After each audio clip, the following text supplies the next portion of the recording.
Captain's log, stardate 57931.4. The crew is restless. After spending too many months piecing our ship back together, we're finally about to venture out on a new mission. And the crew isn't letting this unprecedented ion storm slow them down. They're ready for something different. I know I am. Perhaps more than any of them. Fortunately, nothing ever stays the same. It's entropy, the nature of the universe. Change is inevitable. And while entropy says order gives way to chaos, in this case, change is good.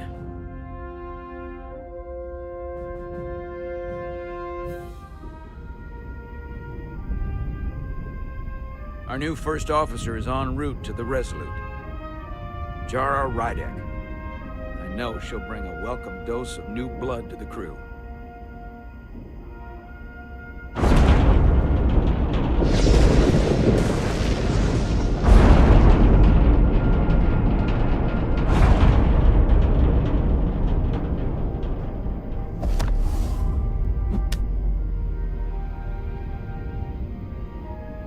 Thanks. No problem. I'm not great with flying. But these little shuttles are the worst. But Stick around in Starfleet and you'll be sure to see worse than this. I have. And you're here to talk about it. In the flesh. That's good.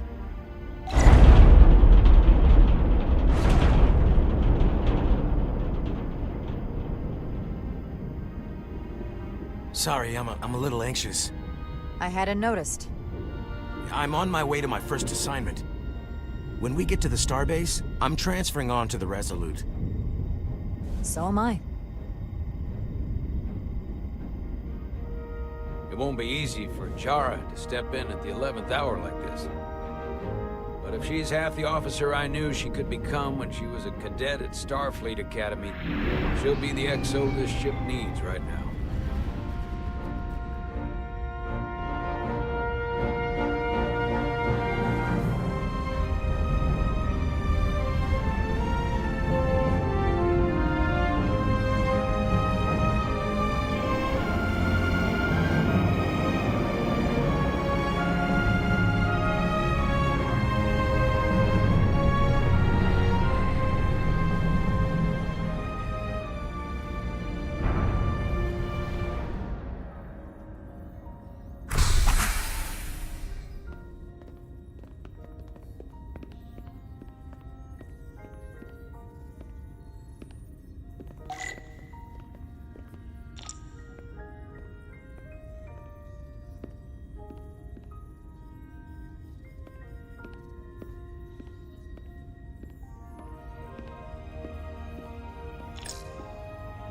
A starbase on the very edge of Federation space. Long way from home now.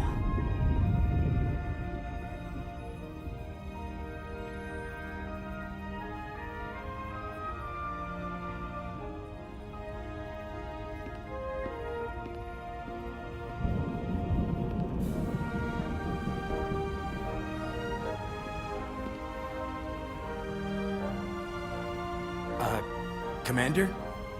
I'm not usually such a nervous wreck, by the way. I actually did well at the Academy. Oh yeah? Maybe you've heard of the Torvalin test? Sounds familiar. It's a tactical simulator that makes the Kobayashi Maru look like a picnic on Pintaris 5.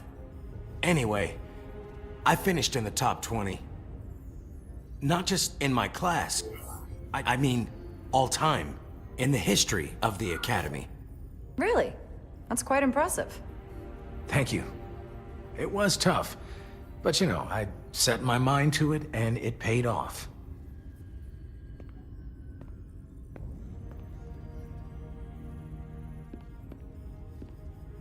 Please place your hand here. Hold it there for a few seconds.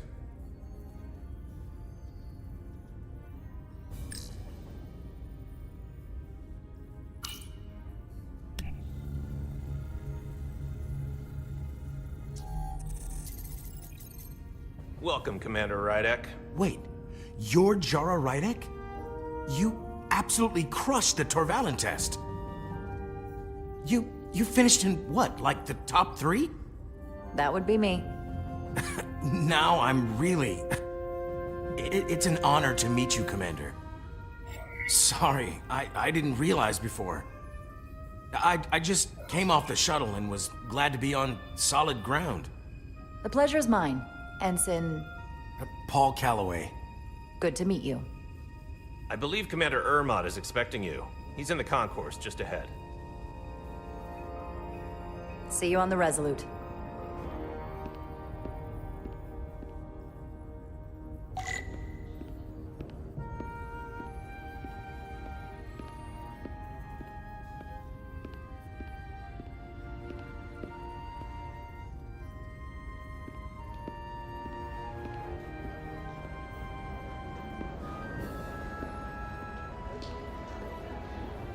Good day, Commander.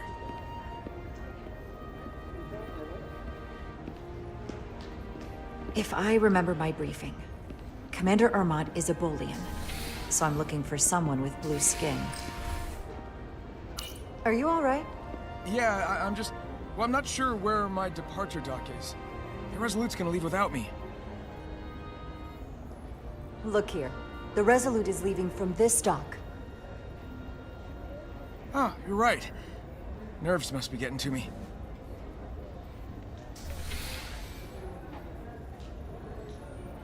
Thanks so much, Commander.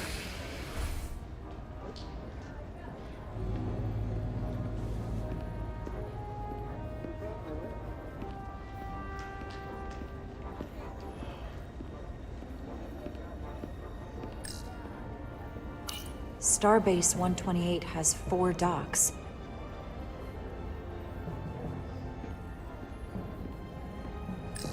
Excuse me, have you seen a Bolian around here? Yes, sir. Right back there, near the replicator. Ah, there he is. Thank you. Happy to help, Commander.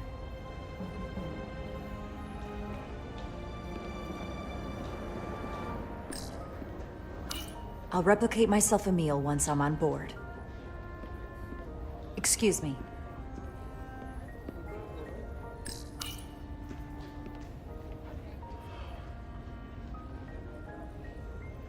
Welcome to the edge of the galaxy, Commander Rydek. I'm Commander Jan Ermot, Operations Officer on the Resolute. Commander? I hope there wasn't too much trouble getting here. This storm isn't making anything easy for us right now. I know conditions are less than ideal at the moment. It takes more than a little turbulence to rattle me. I'm sure that's the case. We're grateful you were able to come fill our first officer vacancy at such short notice. From everything I've read and everything I've heard, we're lucky you were available to us. Coming from a premier starship and all. To our little research vessel. You can spare me the flattery, Mr. Ermot. I'm here to work. Duly noted. I'll stick to the matter at hand.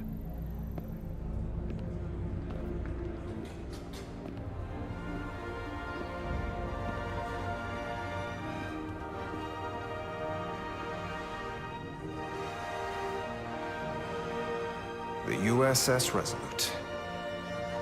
She may not look like much compared to the bigger ships, but as far as science vessels go, she can more than hold her own. And she doesn't look so bad considering 6 months ago she was nearly cracked in half venting plasma fighting for her life. It was an accident? Equipment malfunction. An accident suggests fault, but no one's to blame. It was a planned test, but the warp core was pushed beyond its limits. It destabilized the dilithium, there was a runaway reaction, and the warp bubble deformed. We thought we could reach a higher resonant frequency, but it was more than she could handle. Cost us our first officer and 22 of our crew. At the end of the day, we're all responsible for each other. That's what it means to be a crew. I can't even begin to imagine what that must have been like for you. I'm so sorry for your loss. Thank you. It does weigh heavy. There are some things you can't forget. Did you lose anyone close to you? Too many. And to that I'll just say, you have big shoes to fill. Listen, I realize you've known Captain Solana for quite some time, and I'm sure you're ready to bring your best. But I should warn you that when the captain announced you would be the new first officer, there were those who felt it was a mistake, that he should have promoted from within. So you might want to tread lightly at first. Until they come to value your contributions as much as he does. Thank you. Always good to have a sense for what you're walking into. I just thought you ought to know. I appreciate it. Starfleet has assigned us a high-priority mission to the Hotari region. I'll let the captain brief you on board. I know he's eager to see you. Will we be mission ready in time? We have every intention. The crew has been working around the clock to get the ship ready. There's still so much to do.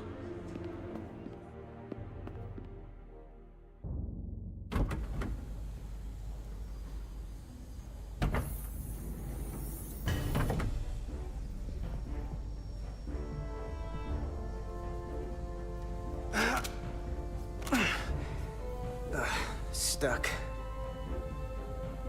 I got just the thing.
Is that.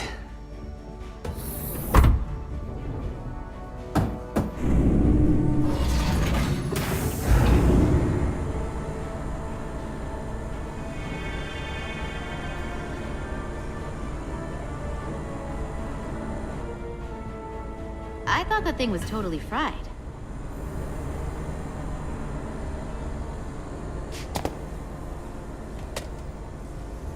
Nice work, Carter. Nothing to it, Millie. And not a moment too soon. The boss wants us down in engineering. Like, now.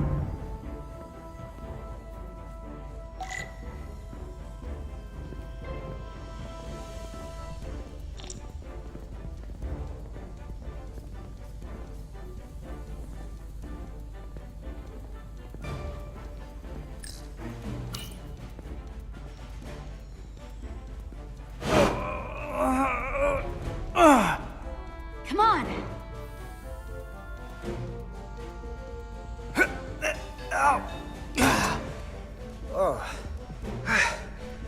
Oh, these are heavier than they look. Makes more sense than zero-G. You're welcome. Carter Diaz!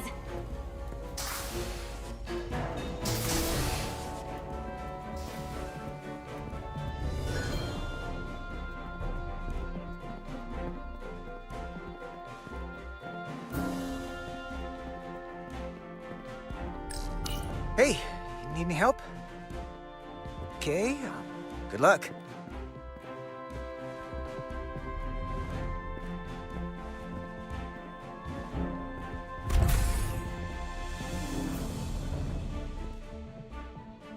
Engineering.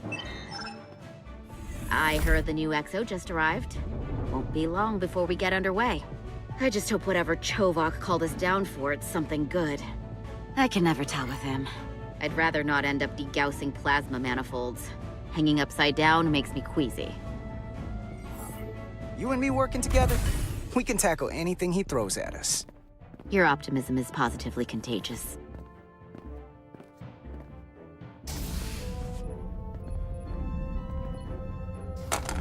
Looks like we got here before... Lieutenant Commander Chovak. We were just looking for you, Commander. Petty Officers Ed Solar, Diaz. I was beginning to think you would be late.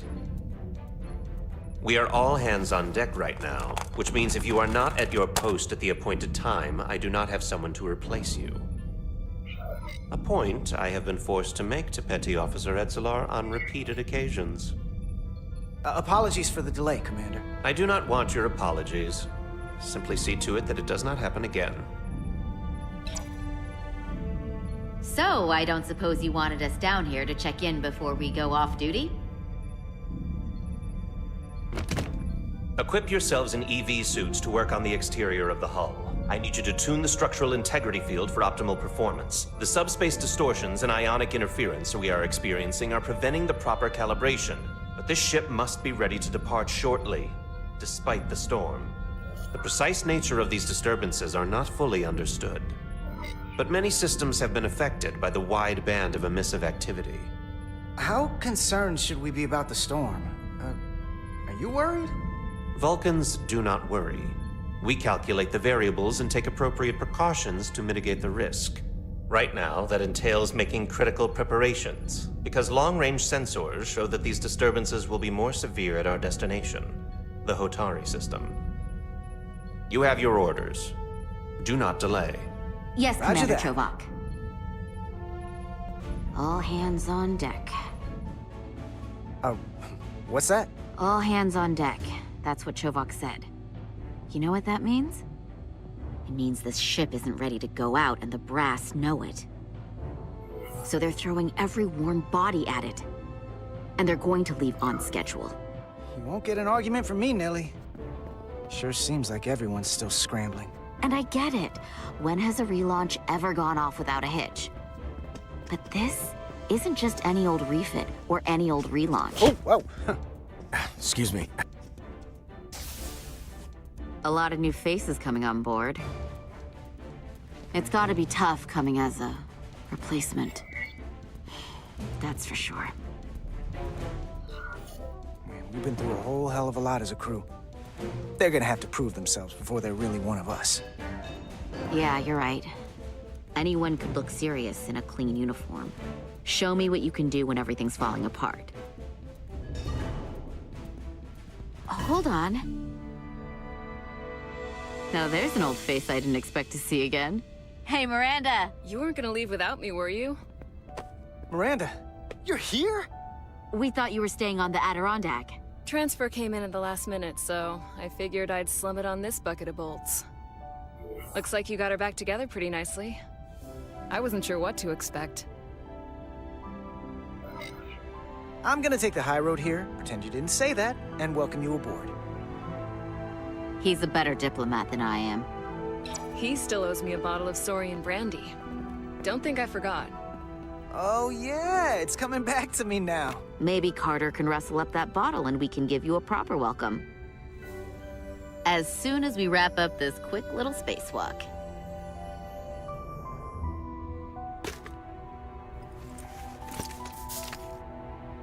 Here, let me help you.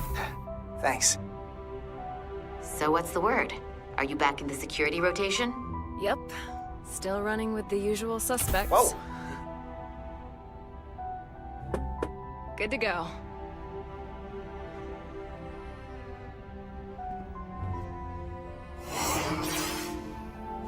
See you on the other side. Activating magnetic souls.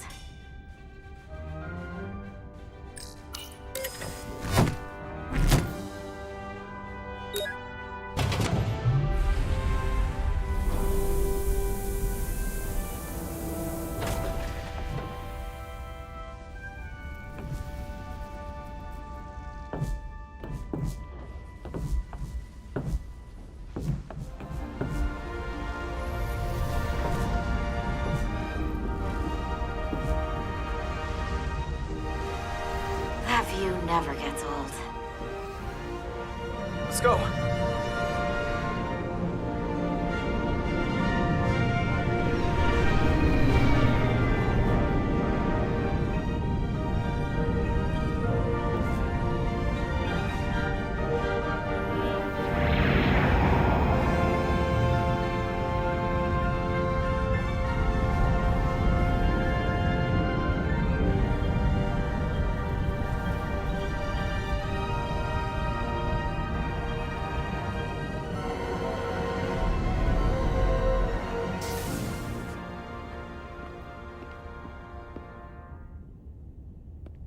Captain Solano should be here momentarily.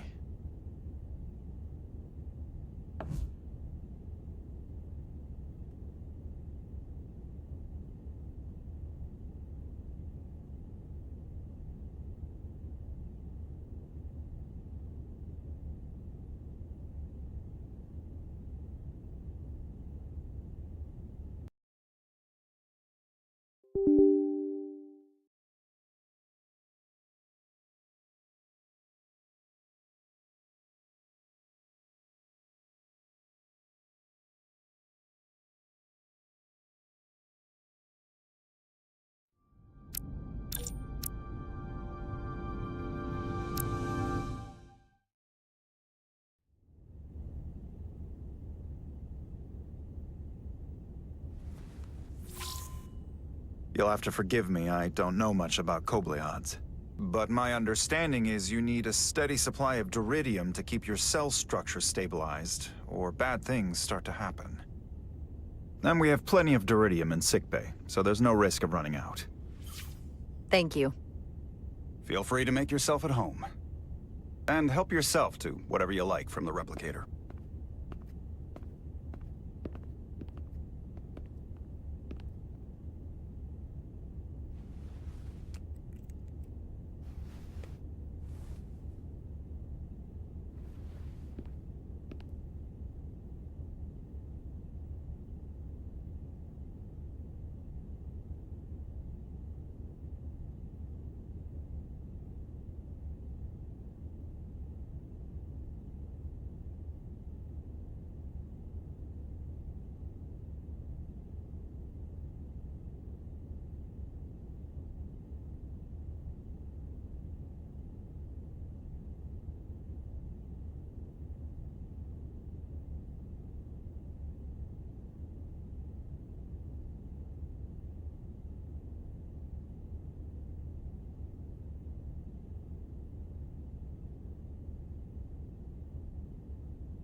Can't wait to plot a course myself. Jara Rydek. Last time I saw you, it was graduation from the Academy. You'd already secured one of the most prestigious assignments possible. And you were burning with enough ambition to fuel 7 trips around the Necrit Expanse. It's good to see you again, Captain. I could not be happier to have you on the Resolute. My only regret is that we couldn't provide you with a warmer welcome. The arrival of a first officer to her new ship deserves a bit of fanfare. You can spare me the pomp and circumstance. There's plenty of work to be done without all that. You always had a work ethic like nothing I'd ever seen. That's just what this ship needs at the moment. As I'm sure you've heard, we've had a rough go of it these last 6 months. The ship suffered some damage, but not nearly as much as the crew. I assume you mean the accident. That's right. The tragic accident, really. We were on the verge of a major scientific breakthrough. A quantum leap forward in warp core technology. 10,000 teradynes per second. The ability to travel at a sustained rate of speed longer and faster than we ever dreamed.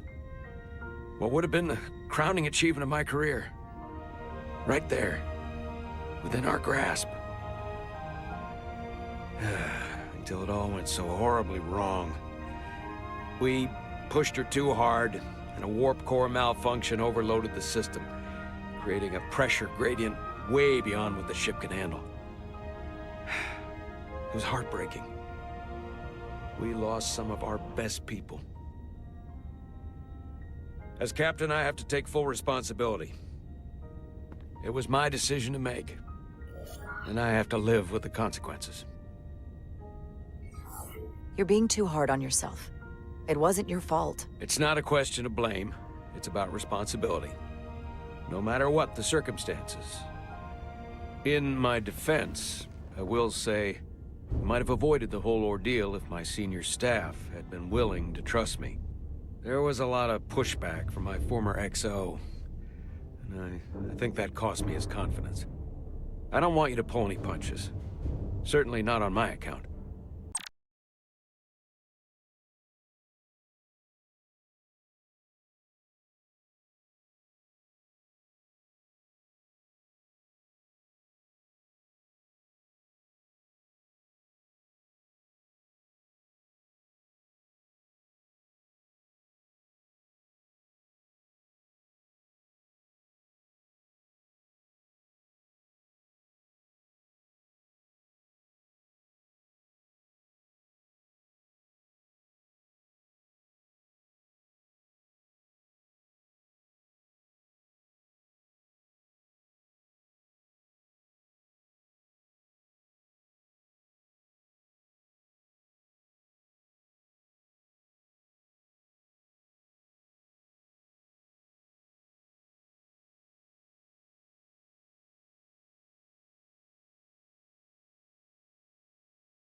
But once we decide on a course of action, I need everyone to fully commit to the mission.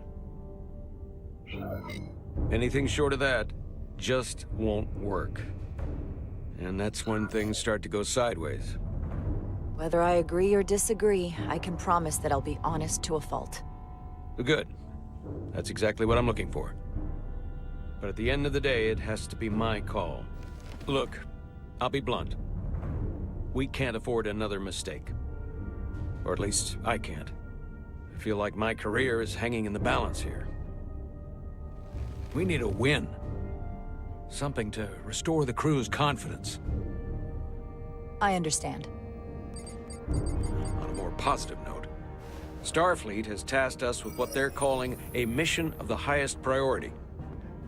Escorting a senior diplomat to Hotari space. Two previously peaceful and otherwise non-aggressive civilizations now find themselves on the brink of all-out war. So it's a peacekeeping mission. I see it as a golden opportunity to not only prove what the Resolute and her crew are truly capable of, but also a mission for which we're uniquely qualified. This ionic storm. Our long-range sensors suggest it's several orders of magnitude stronger than anything on record. A total anomaly like nothing we've seen before. And you'll never guess where it leads. Hatari. Exactly. Very nearly in the precise location where we're headed. Where I imagine the interference will be exponentially greater. But are we prepared to embark on the mission? As much as I'd like to think that's true, I have my doubts. But I don't want to get ahead of myself. I expect we'll have some rough sledding when we arrive, so I need you to prepare the crew for the worst. There's just one more thing I want to clarify up front. The metric that for me will be the ultimate measure of your success. What is it? If after serving as my first officer, you don't one day find yourself with a ship of your own, then I will consider it my personal failure. When that might happen is entirely up to you. But it goes without saying, you have my full support. It's been a dream of mine since before I can remember. So I would be honored to become a captain someday. As long as you're willing to do the work, you have my promise. I'll do everything in my power to see that it happens. Thank you. Come, let me introduce you to the crew.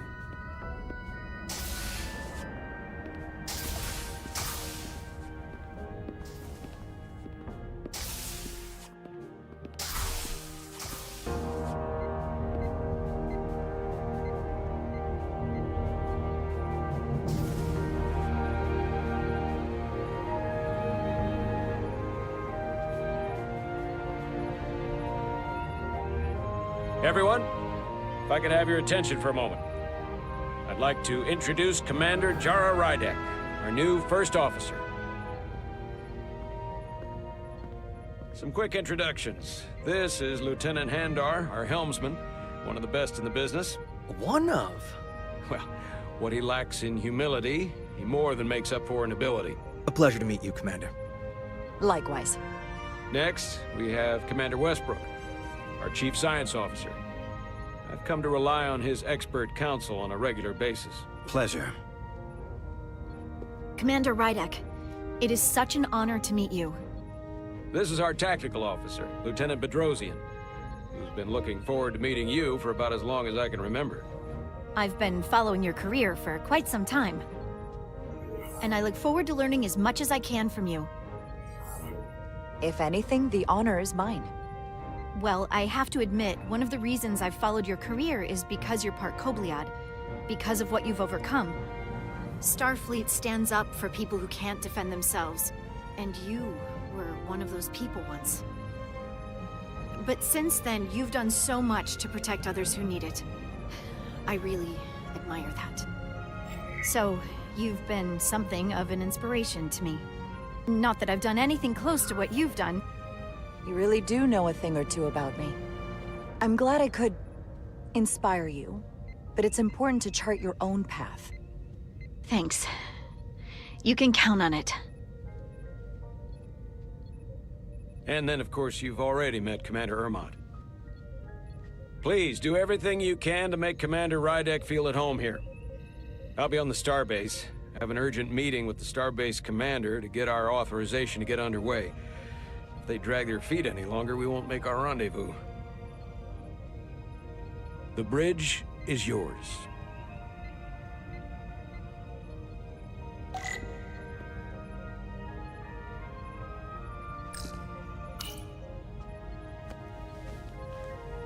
Commander, Chief Engineer Chovak needs to lower the structural integrity field. He's sent a crew out to recalibrate the emitters in response to the danger posed by the storm. We just need your go-ahead. Permission granted. Lowering structural integrity field, now. Entering maintenance mode. Condition blue.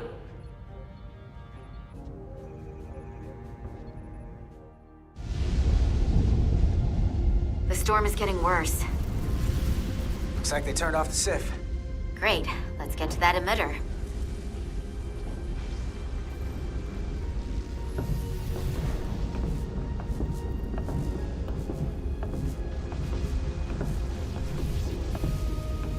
Every time we're out here, I half expect to see her in pieces again. She's still got some scars on her. It adds character. When I joined Starfleet, all I wanted was a ride out of town. But this isn't exactly how I pictured it. On the outside of the ship? No. Sometimes it feels like we're just part of the machinery. Don't you want more than that? I mean, Starfleet is noble and all, but it's still a machine. I am more than that. And so are you. You wanted to get away. I enlisted because I didn't want to wait years just to get out and see the galaxy. I wanted to go somewhere, see new worlds, look up at a sky no one's ever seen before. Just because I'm cranking a hyperspanner up in a Jeffries tube today doesn't mean that's all I'll ever be.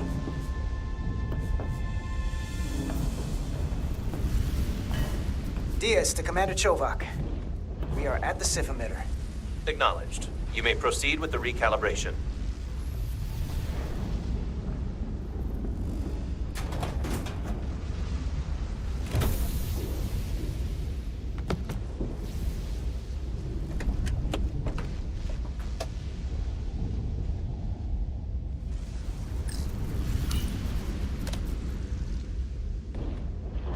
Beginning recalibration.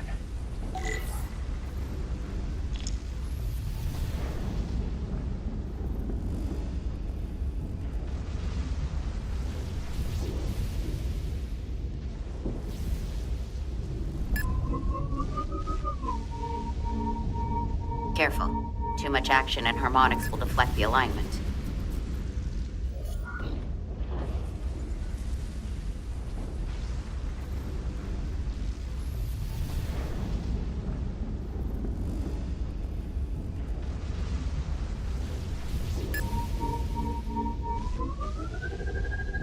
Light touch, Carter.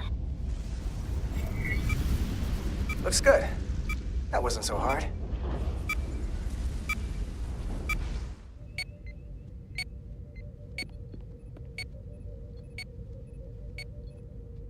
Commander Westbrook, right?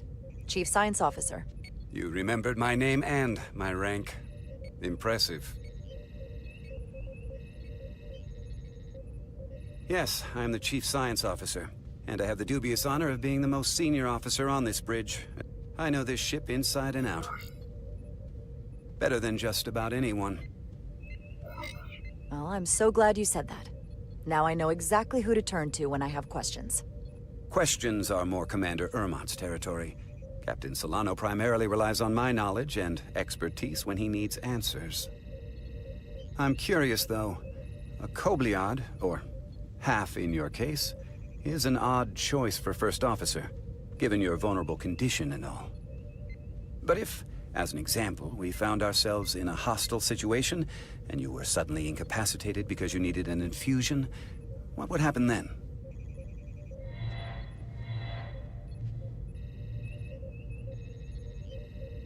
You'd leave Captain Solano without an XO. Granted, that would be a worst-case scenario, but not outside the realm of possibility. That's very kind of you to be concerned about my well-being. But you don't need to trouble yourself on my account. I'll be fine. Well, I wouldn't say I was concerned, just curious, that's all. Listen, can I be blunt, Commander? I see no reason to stop now. Commander Sutherland, your predecessor, was one of the best first officers in all of Starfleet. His record was impeccable and his reputation was without equal. I mean no disrespect, but the shoes you're stepping into are almost impossible to fill. He was loved by the crew, and he was one of my closest friends. I don't think I could ever replace Commander Sutherland. And it would be a mistake to even try.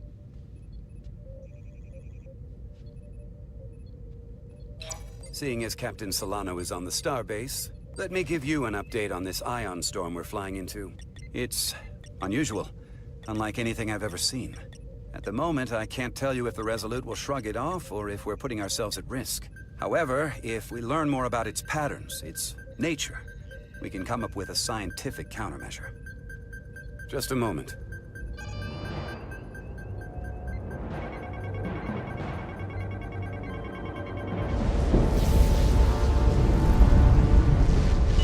We've got a massive energy wave inbound. On screen.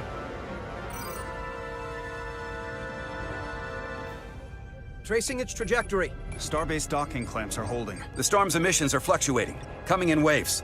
And if my projections are right, we're about to get hit by a wideband burst of ionic energy. Like a tsunami. I'm reading power abnormalities all over the ship. Estimate. Red alert. Aye.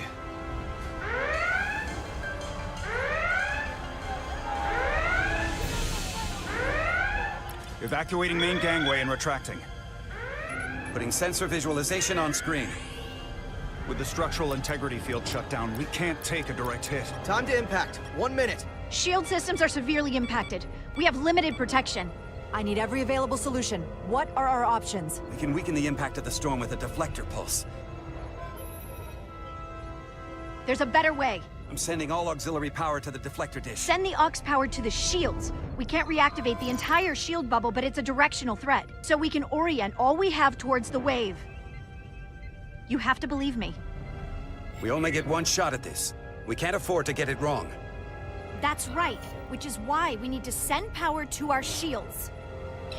Bedrosian, get those shields up. Rerouting power to shields. Stand by. I need a heading. We've only got one shot. Understood. On my command.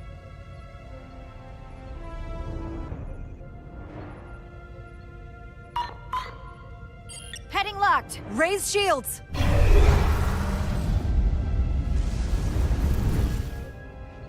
This is it! All hands, brace for impact.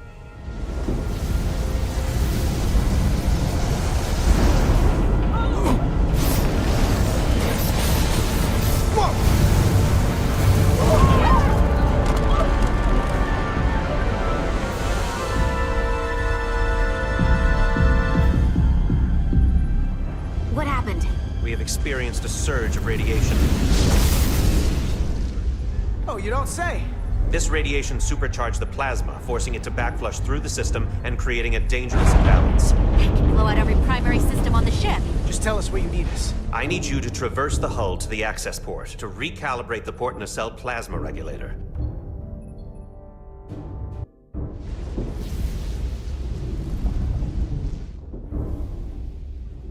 We've reached the first access point. Understood. Do you see the override for the level 1 failsafe circuits?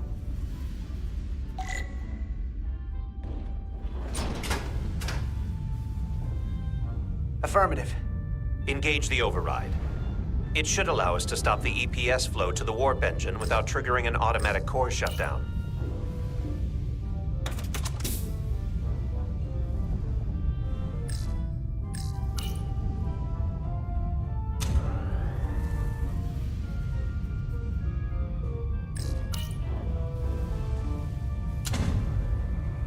Failsafe override engaged.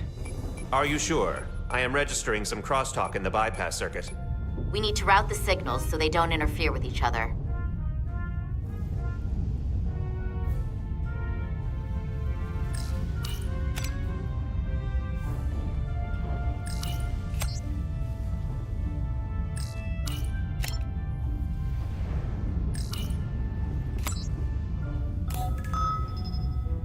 Diaz to Resolute. The failsafes are temporarily disabled. Moving on to the EPS regulator. Heads up, Carter. What is that? One of the discharges coalesced. It's coming right toward us. I'm gonna try to disrupt it with my phaser.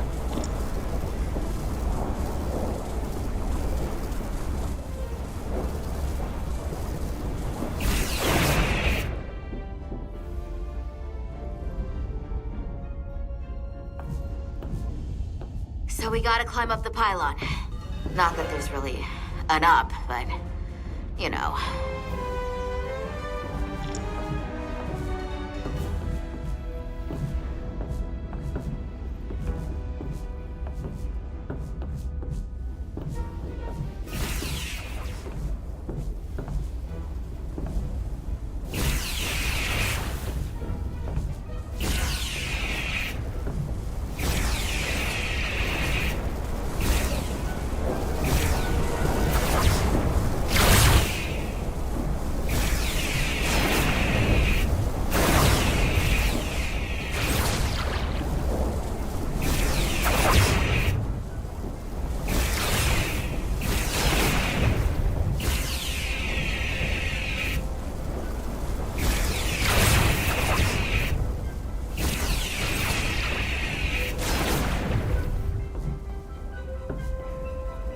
close to the regulator.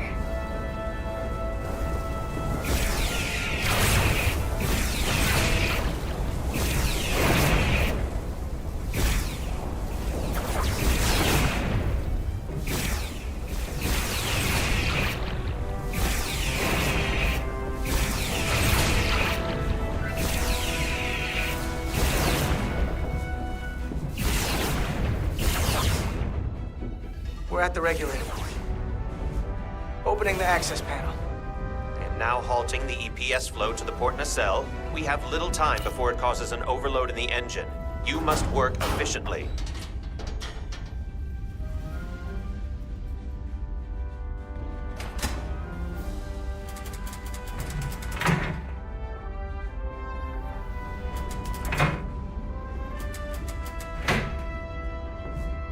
EPS manifold adjusters reset to neutral.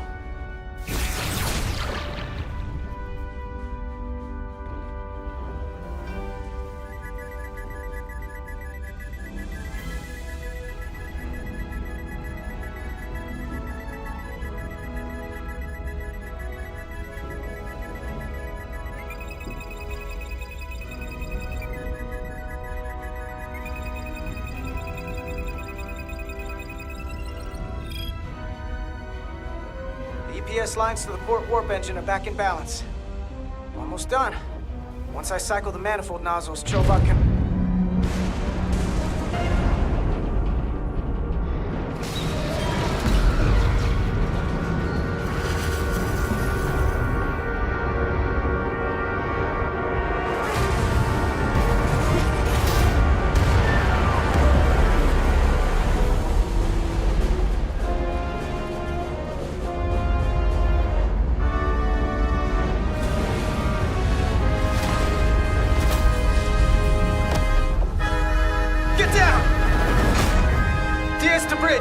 We just lost the docking clamp.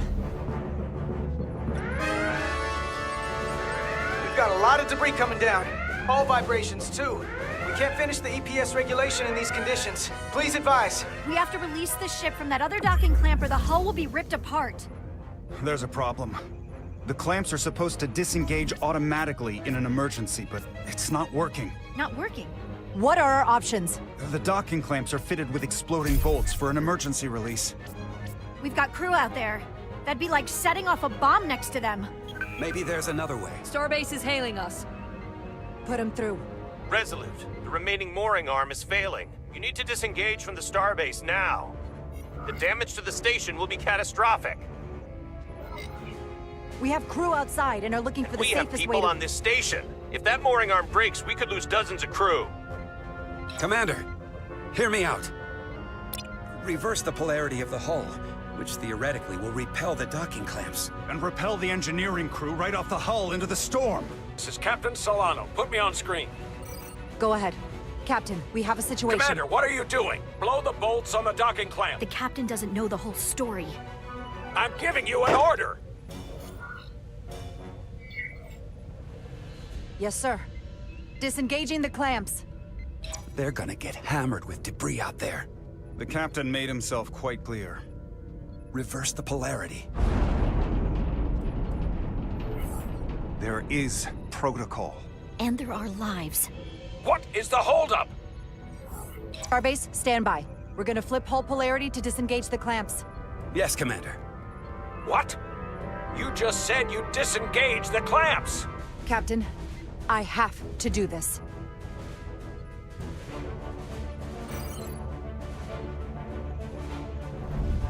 Repair crew, this is Acting Captain Jara Rydek. Be advised, we are going to reverse hull polarity to free us from the remaining docking clamp. Tether yourself and deactivate your boots on my mark. Understood. 8, 7, 6, 5, 4, 3, 2, 1. Mark! Ah!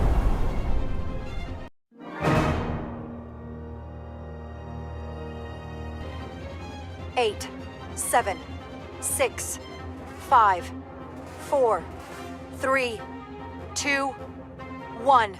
Mark! Ah! 8, 7, 6, 5, 4, 3, 2, 1. Mark! Ah! 8, 7, 6, 5, 4, 3, 2, 1. Mark! Ah! 8, 7, 6, 5, 4, 3, 2, 1. Mark! Ah!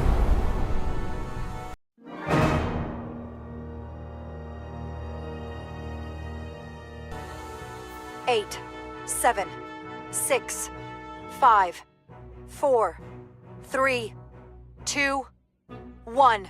Mark! Ah!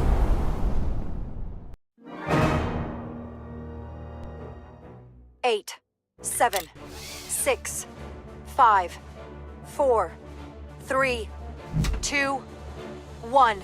Mark! Ah!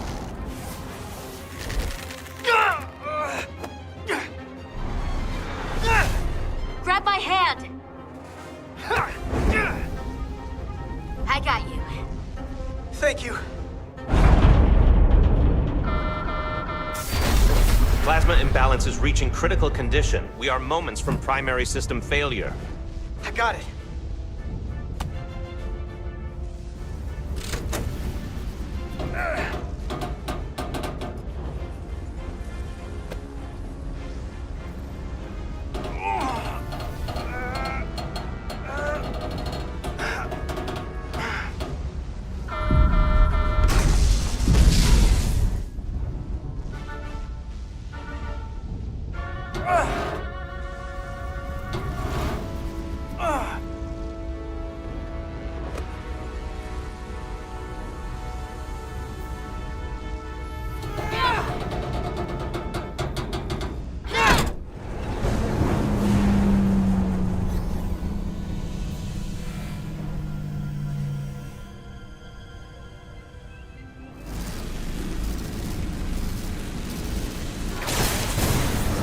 Look out!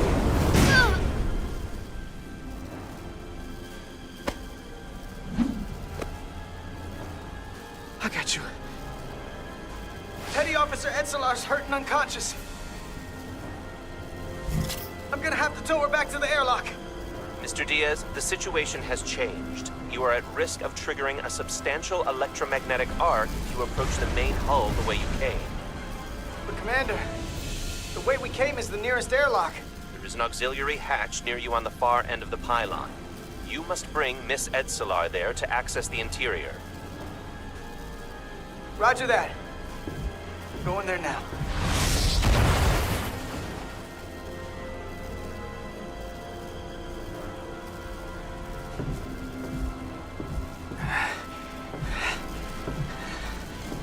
I'm at the auxiliary hatch.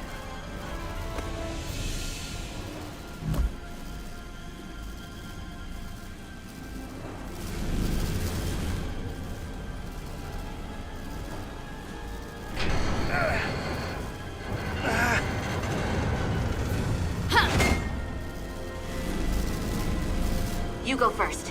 What? Let me save your neck this time. No time to fight me on this. Get in there! Not on your life. Let's not let it come down to that.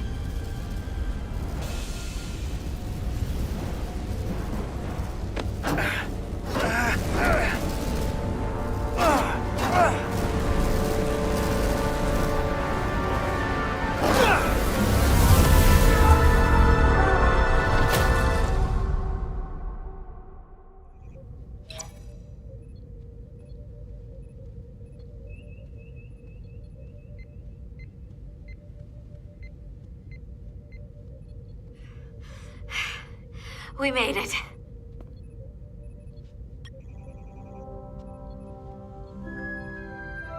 They're safe, bringing the SIF fully online. Do it.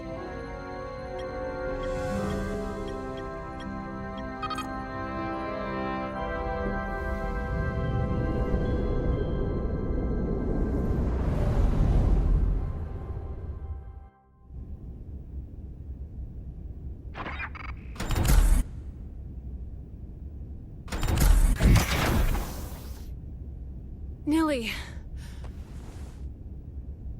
I'm good. Help me with him.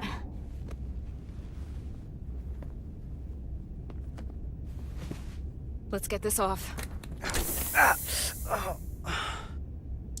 Medical. Got one wounded at my location. Carter. You don't look so good.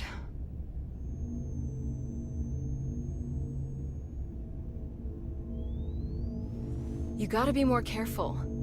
I just got here. I'm not ready to see you two get blown to space dust just yet. Now let's get you down to sickbay. Great.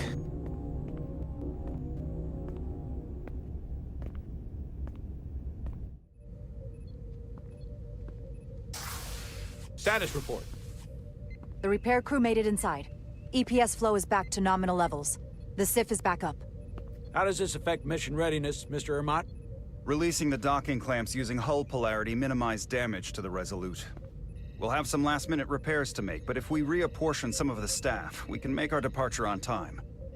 As of now, however, we are successfully moored to the station. Good to hear. Send updates to my ready room. Commander Rydek, with me.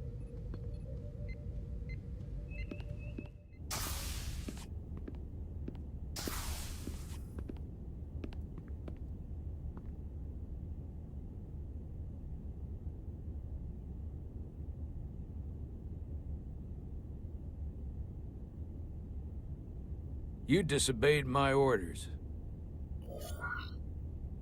Well?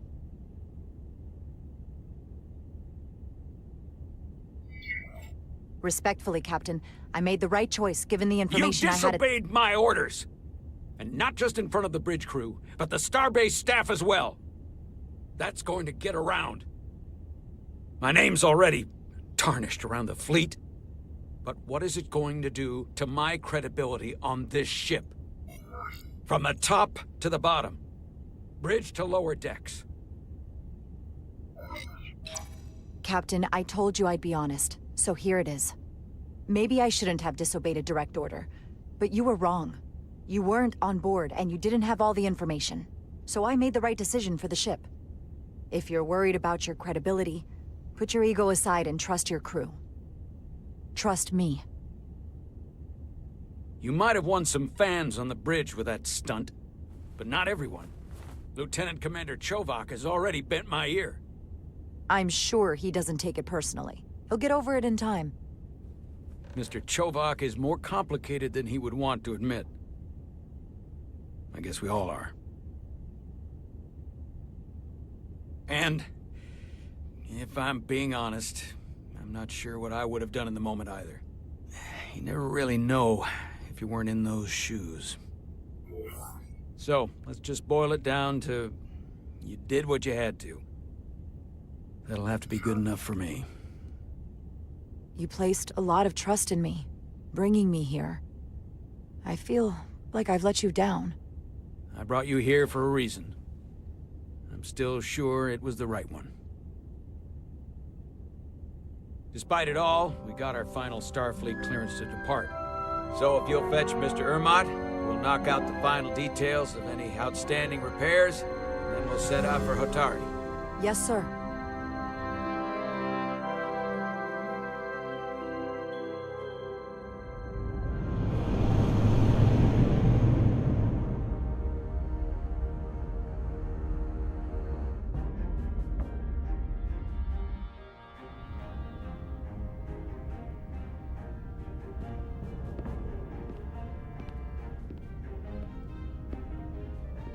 All departments reporting full mission readiness. We've got our full complement on board. This is my favorite moment, right now.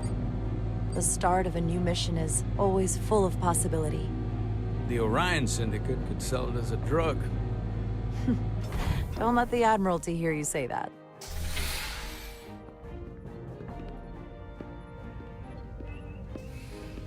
Captain on the bridge. Sit. Sit, everyone.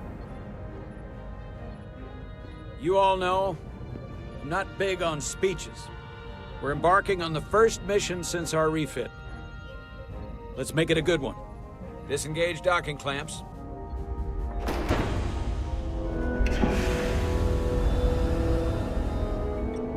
Docking clamps released. Thrusters ahead, Mr. Handar.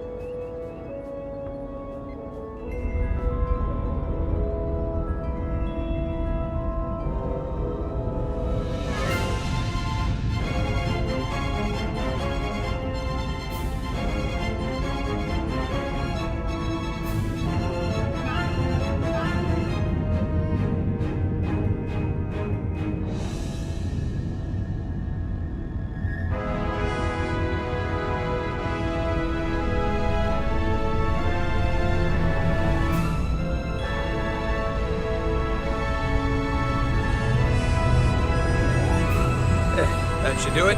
Set a course for the Hotari system. Prepare to go to Warp 8. Aye, Captain. You know what? You take this one. Me?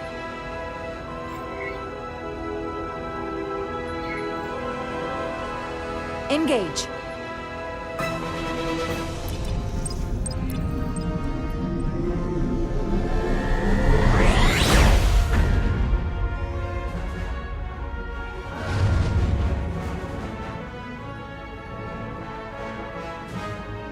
Simple, but effective.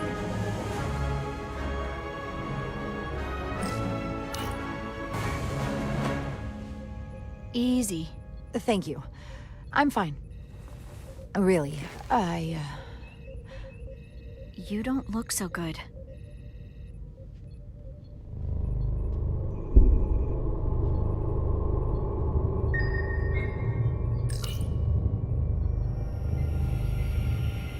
I have to get to sickbay.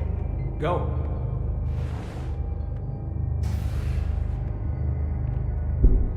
Commander, help me get her inside!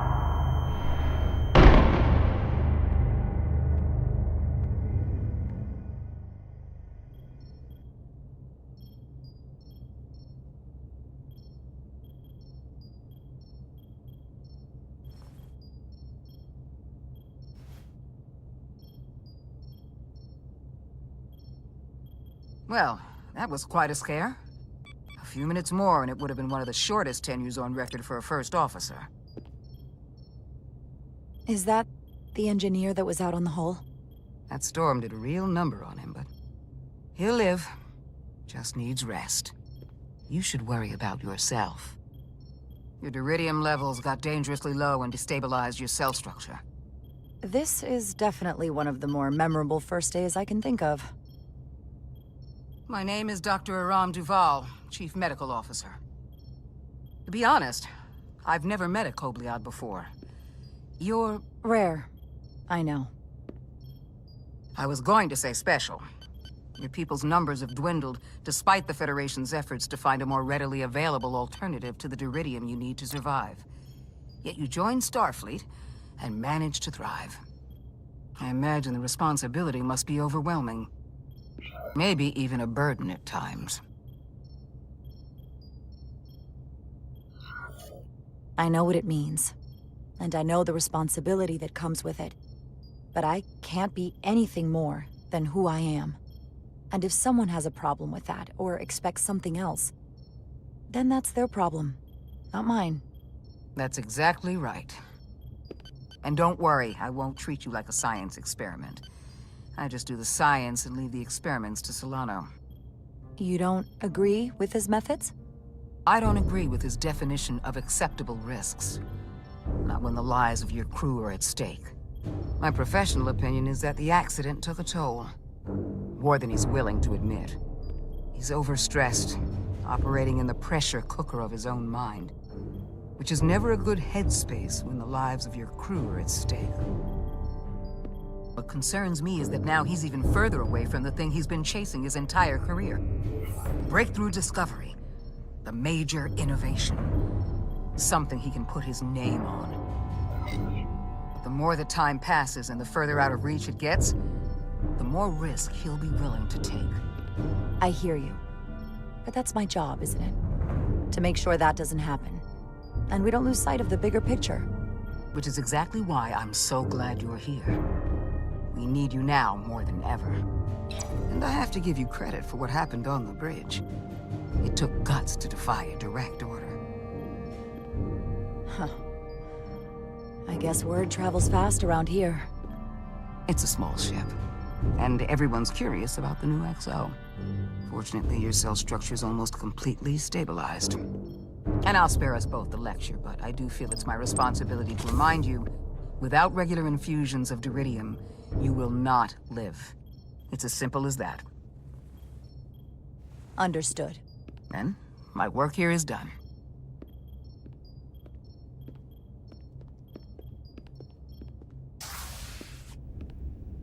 Lieutenant Bedrosian. I came to see if you were okay. We were all pretty worried on the bridge. No one knew what was happening. I'm feeling much better. Thank you. It's just part of who I am. You don't have to explain to me. I understand. I'm just glad you're okay. You trusted me earlier with the shields, and I appreciated that. I want you to know that I have your back. Thank you.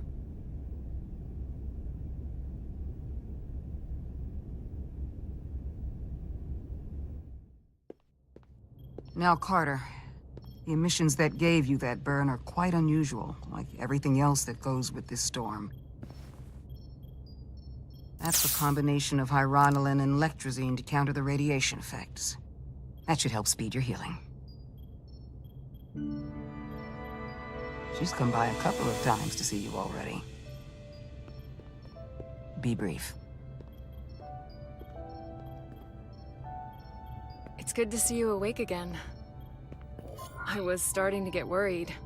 Not that you aren't in good hands with Dr. Duvall. You did take one hell of a shot, though. I hear you've been checking in on me. Thanks for that. One of the benefits of working a security rotation.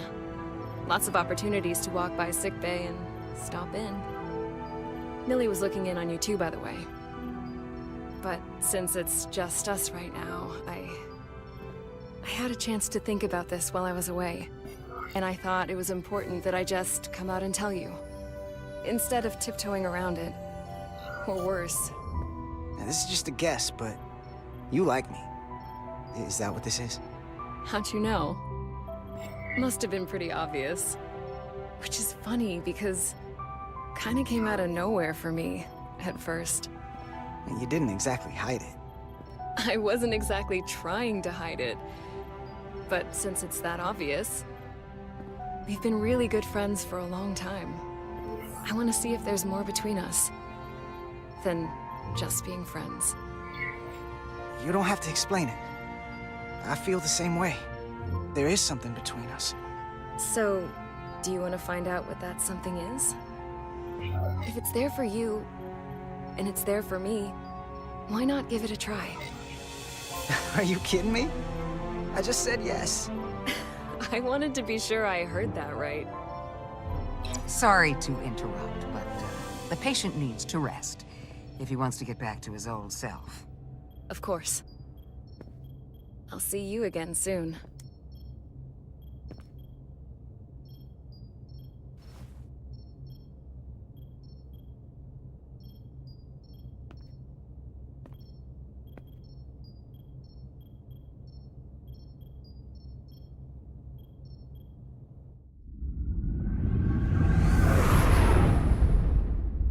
Approaching the rendezvous point outside Atari space. Helm, bring us out of warp. Dropping to impulse.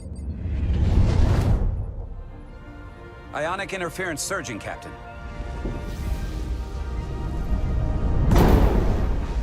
Shield integrity holding. We can take it. We are at the correct coordinates to meet the shuttle. Commander Rydek, find us our diplomat, if you will. Aye, Captain. Let's reduce the noise. Filter out environmental signals. I can manually tune what's left for Federation signal types.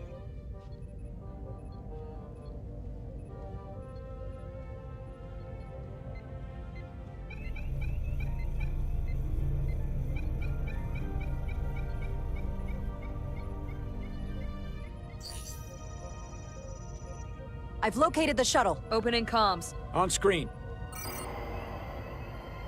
Shuttle to Resolute. Shuttle to Resolute. Debris field. Lost maneuvering. Losing. I can't get it any clearer. We won't get a transporter lock. It's just not happening. Power up the tractor beam. We'll pull them directly into the docking bay.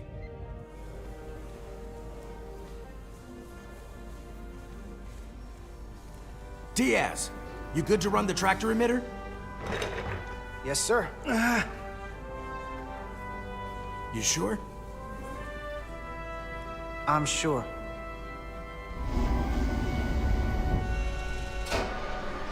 Come on, Diaz.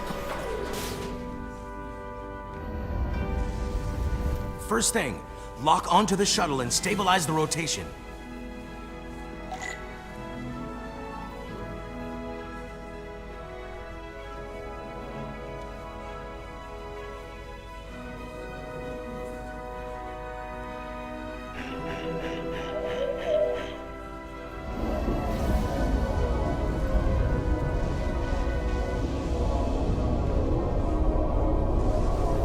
We're pulling in debris. I'm on it.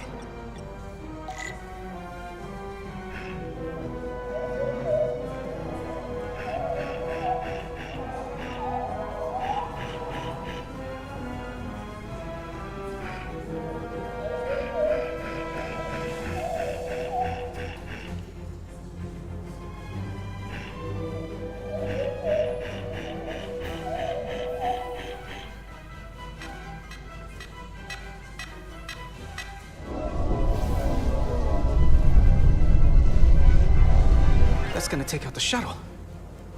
Diaz, the bridge. There's a large piece of debris headed for the shuttle. The tractor beam can't handle it.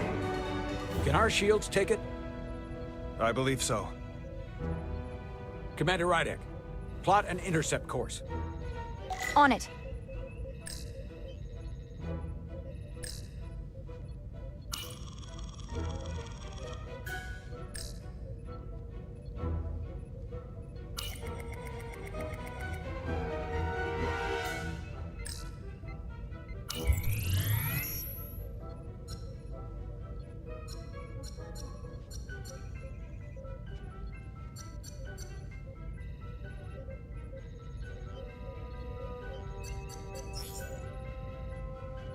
Here we go. Maneuvering thrusters bearing 53 Mark 17, 200 meters on an intercept course. Maneuvering.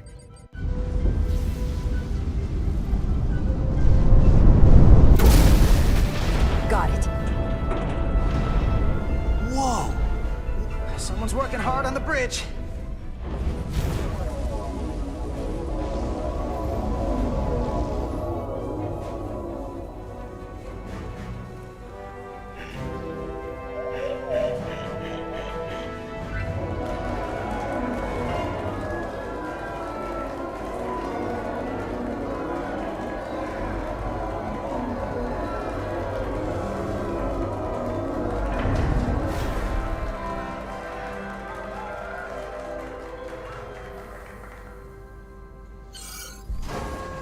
We got the shuttlecraft on board. Good job. We're on our way down to meet them.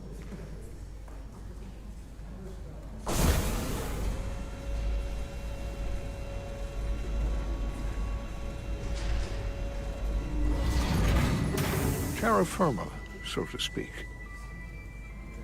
Ambassador Spock.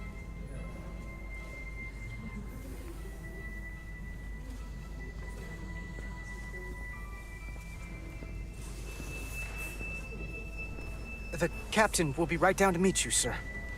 In that case, I will wait for him here.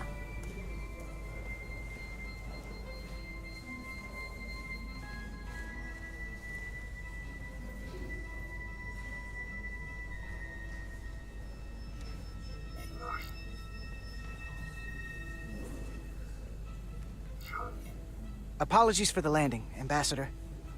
I was operating the tractor beam, sir. I take responsibility. Our arrival was the smoothest part of our journey. Your artistry with a tractor beam is commendable. We thought we were prepared for our arrival in Hotari space, but it is evident my craft was not sufficiently robust for such intense ionic activity. The storm has been pretty intense.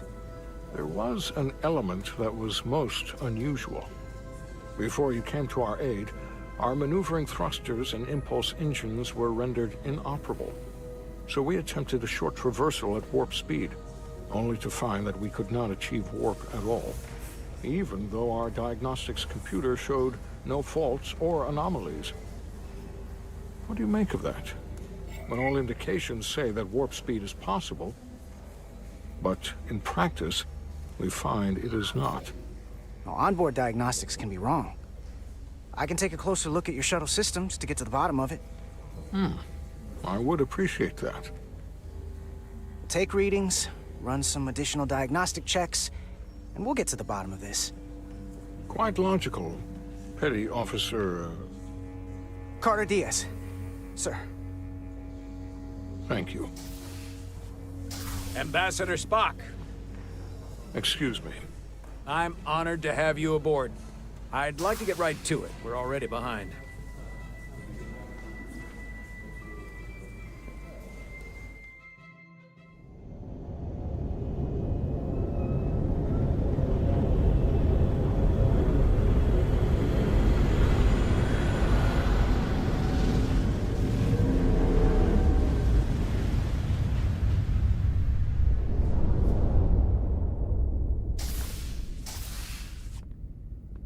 Ambassador Spock, my senior staff.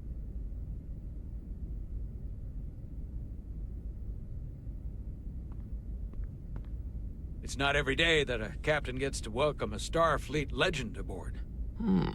You flatter me, Captain Solano. But legend implies the past tense, whereas I am very much focused on our present circumstances. I didn't mean to suggest you were stuck in the past. You're right, Ambassador. Not the most diplomatic choice of words. We're all curious about the future, Ambassador. Specifically, what exactly are we getting involved in here? We got the basics from Starfleet. Two formerly peaceful neighbors are now on the brink of war. Indeed, and the tension between them grows fiercer by the hour.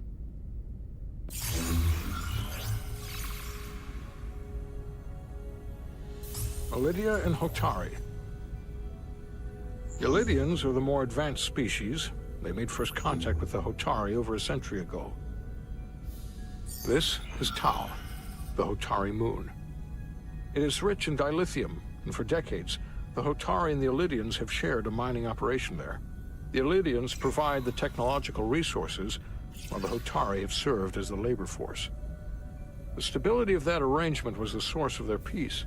Until recently. The Hotari have suddenly and forcefully seized control of the mining operations and expelled the Illydians from their system. That is the official story, as told by the Hotari when they requested Federation mediation. But the details remain scant. Communications between all parties have been limited by the ionic interference. What are the Hotari defensive capabilities? Do they stand a chance to hold on to the mines now that they've taken them? It is unlikely the relatively primitive Hotari forces would prevail against the Illydian fleet in open war. But it would have been equally unlikely to predict they could take possession of the mines until they did just that, which leaves many unanswered questions. Left unchecked, this conflict will result in more bloodshed, which is what we are here to prevent. And the dilithium trade hangs in the balance. Clearly, the Hotari have been exploited in this relationship. Maybe we can persuade them peace is the more profitable alternative for everyone. They both profited from the mines. And for the Hotari, something is better than nothing. Peace is our objective, after all. If we could convince them, it would restore the peace. But we would need the Hotari to accept a difficult compromise. Made all the more difficult by the emotions flaring on both sides, no doubt. Neither the Illydians or the Hotari are members of the Federation, so we can't make them do anything. There is an additional complicating factor I should mention. In the past, the Federation has relied on the Illydians as a source of dilithium. That certainly changes things. The Federation sources its dilithium from a lot of places. Yeah, and this is one of them.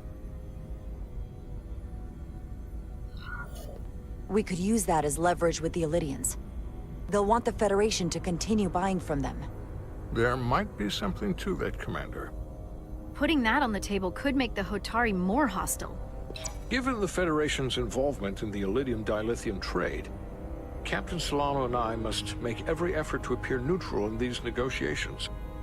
What worries me is if this whole thing unravels, and we're at the mercy of the storm at less than full strength. We can't let it come to that. Considering what the Ion Storm has done to our ship, and the Ambassador's shuttle, we have to assume the Illidian fleet has had problems with it as well. This recent surge in the energy disturbance temporarily levels the playing field. Commander Westbrook is correct. The energy anomalies around the Hotari systems have been noted in the past. If it's keeping the two sides talking instead of shooting at each other, that actually helps us negotiate a peace. And we'll take advantage of that as long as it works in our favor. And when it doesn't?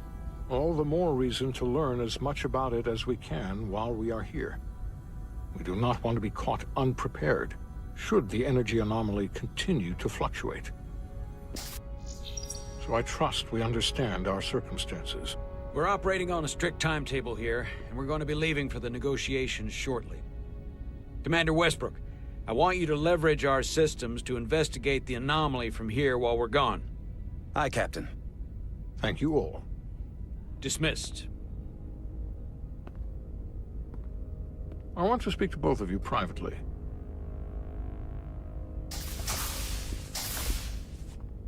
Ambassador Spock, I'd like to make a formal introduction. My first officer, Commander Jara Rydek. Commander, as you are aware, there are limits to what Captain Solano and I can do in our official capacity as representatives of the Federation. But someone in an unofficial capacity, your first officer, for example, would not be bound by those restrictions. Commander Rydek could ingratiate herself to certain parties behind the scenes, where they may be more candid in revealing information that could lead to a resolution. She certainly knows how to say the right things.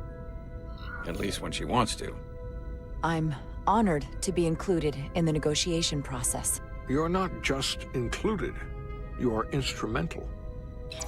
Well, I hope Commander Rydek will have more luck finding out what really happened than we will through official diplomatic channels.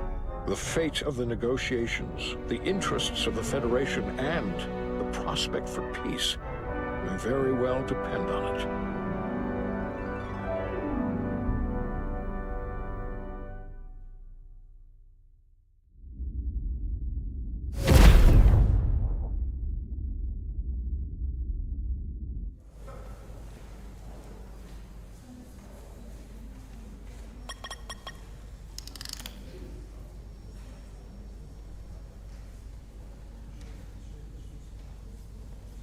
Mr. Diaz, I understand you have already discussed the warp drive failure with Ambassador Spock? I have. It is imperative that the Ambassador's shuttle be flight ready. I need you both to ascertain the root cause of the system failures he encountered. I'm surprised, Commander. I thought you would have wanted to work on Ambassador Spock's shuttle yourself. I respect the Ambassador and his many accomplishments, but I do not derive any satisfaction from interacting with his shuttle as if it were somehow transubstantiated through its association with him. Especially when I have the entirety of this starship to concern myself with. The Ambassador asked me to take a look, and I'm ready to crack this thing open. Good. You could learn from Mr. Diaz's focus. I'll take notes.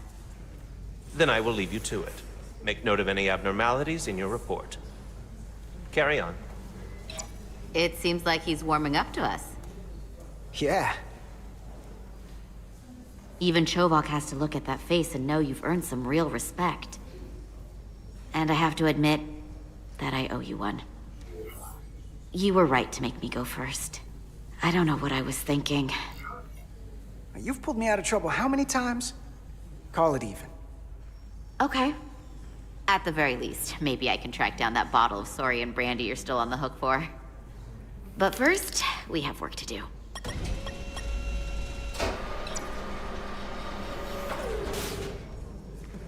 Ready to go? All set. Let's run the diagnostic.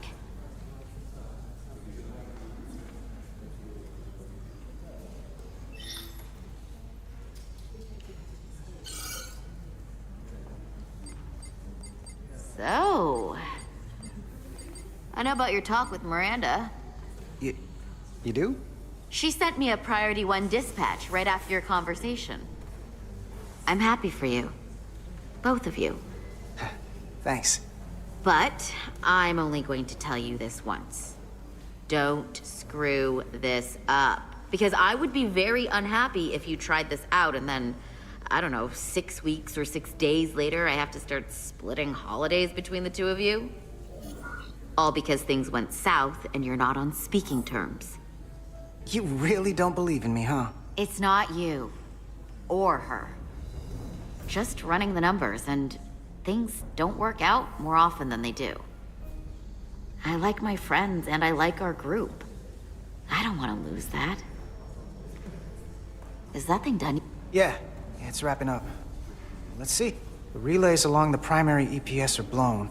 The backup relays are all intact. An EPS overload from the warp drive could cause that. But how did the shuttle end up dead in the water? Huh. Well, maybe the ship's data recorder can tell us something.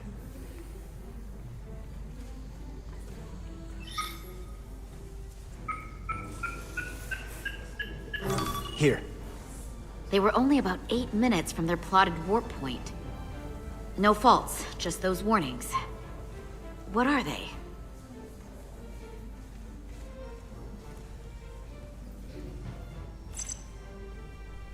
Subspace variance out of tolerance. What does that mean? It means the main navigation array lost sight of space somehow. Will the array going offline cause that? Yes, but it should have also thrown a fault code. The warp field became inverted suddenly. I've seen this happen when the center warp coil cracks. A cracked warp coil throws a fault code. Still, we should take a look.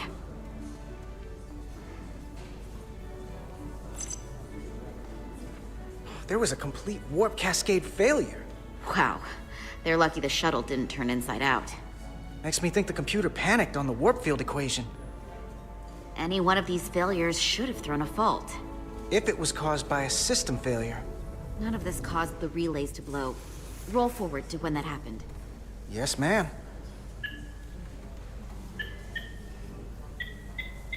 So here, they take a moment to get their bearings and they attempt to re-engage the warp drive. There. That's the relays blowing. And look, there's another warp system alert. They're all the same. Subspace variance out of tolerance, or warp inversions. Finally, there's a complete warp cascade failure. Then it's one of two things. Either a warp coil is cracked, or the navigation array is offline. That makes sense. Divide and conquer. You want to check the warp coils or the navigation array? I'll check the other. Let's not overcomplicate this. One of these systems is likely broken. I'll check the navigation array.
Navigation array checks out, so it must be a coil. Except it's not. Checked and double-checked. Well, the readings don't lie. Here comes the security detail for the way team.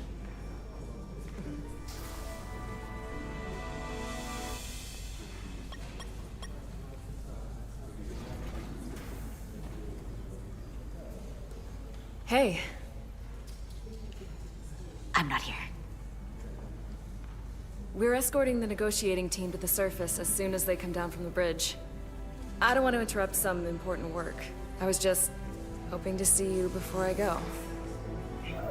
The captain and the others will be here any minute now. Should be an interesting ride down to the surface. Come on, I'm never too busy to make time for you. That's not true. No, but I am glad you came by. No, that's more accurate. I gotta be precise with you, huh? Hey, Maris. Aren't these those button pushers you're always hanging out with? And you're the phaser jockeys we always beat in Parisi squares, right? All aboard for Hotari. That another one of the captain's railroad things? Gotta be. I just usually zone out by the time he gets to the whole, steam engines were the warp drives of their day part. Catch y'all later. You don't want to miss your train. I do have to go.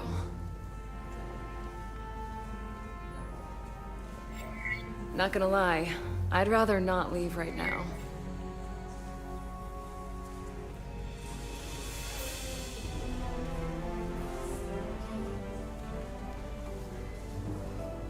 That was nice.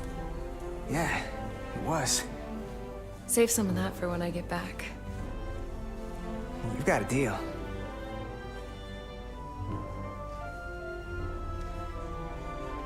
Be seeing you.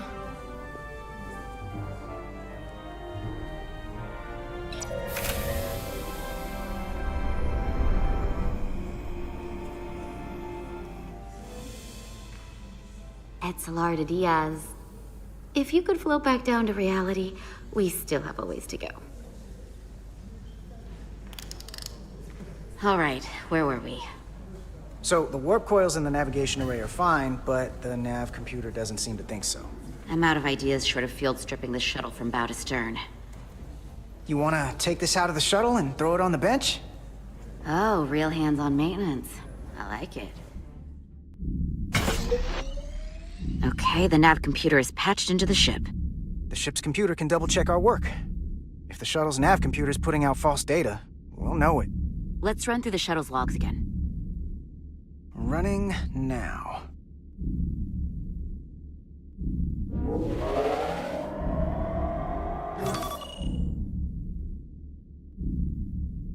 Same. Warp field inversion and a cascade failure. However, the Resolute computer doesn't show the same subspace variance. We're in the same conditions that the shuttle was in when it failed. Why wouldn't the ship's computer get a matching result? What if the subspace variance was a momentary occurrence?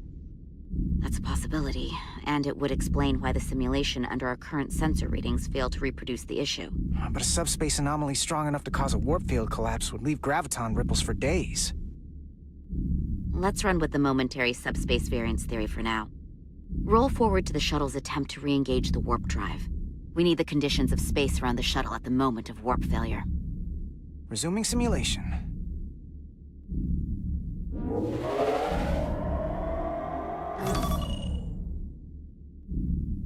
Error in warp field calculation. Cochrane formula variables are out of range. That right there. Take the shuttle sensor data from that moment. Computer, why did the warp field calculation fail? Warp field pressure returned non-orthogonal. Results are undefined. That doesn't help. Wait, what if we use a different ship? Put the Resolute into the simulation instead of the shuttle. Yeah, it should warp just fine. Unless... Computer, run the simulation with the Resolute. Resolute simulated. Computer, give me manual control on the warp power. Static field intensity, warp 1.1. 1.2. Warp pressure is destabilizing. Error in warp field calculation. The warp drive has experienced a system-wide cascade failure. Warp field collapsed. Subspace variance is out of tolerance. Cochrane formula results are undefined. Bingo. What-o? The same moment when the shuttle failed to warp, so did the ship. Whatever happened to the shuttle just happened to us. The Resolute will not sustain warp. We can't leave Hotari space.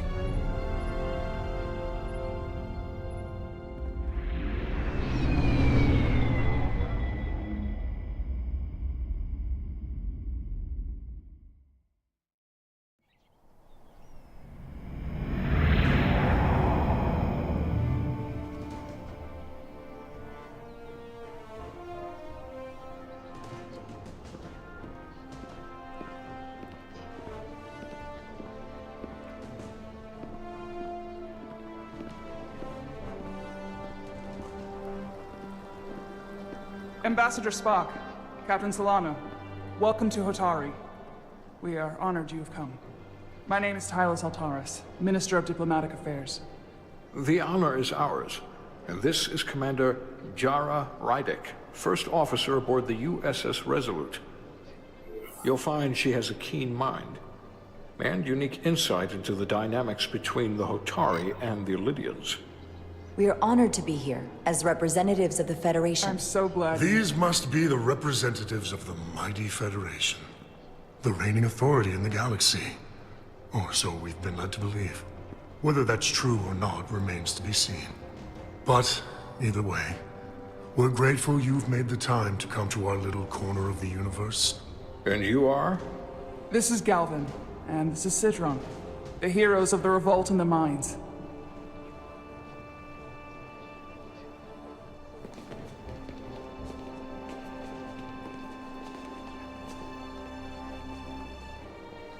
Let's hope this is the last time we ever have to come here. If you'll excuse me.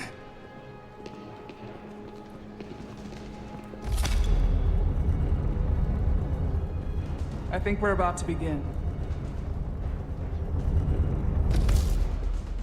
Did you hear the arrogance from that guy? I don't know what we're walking into here, but that guy was something. He certainly seems full of himself. No missing that. You could probably see it from orbit. What a piece of work. Remember, we are here at their invitation. We must remain deferential whenever possible. Of course, but even that has its limits.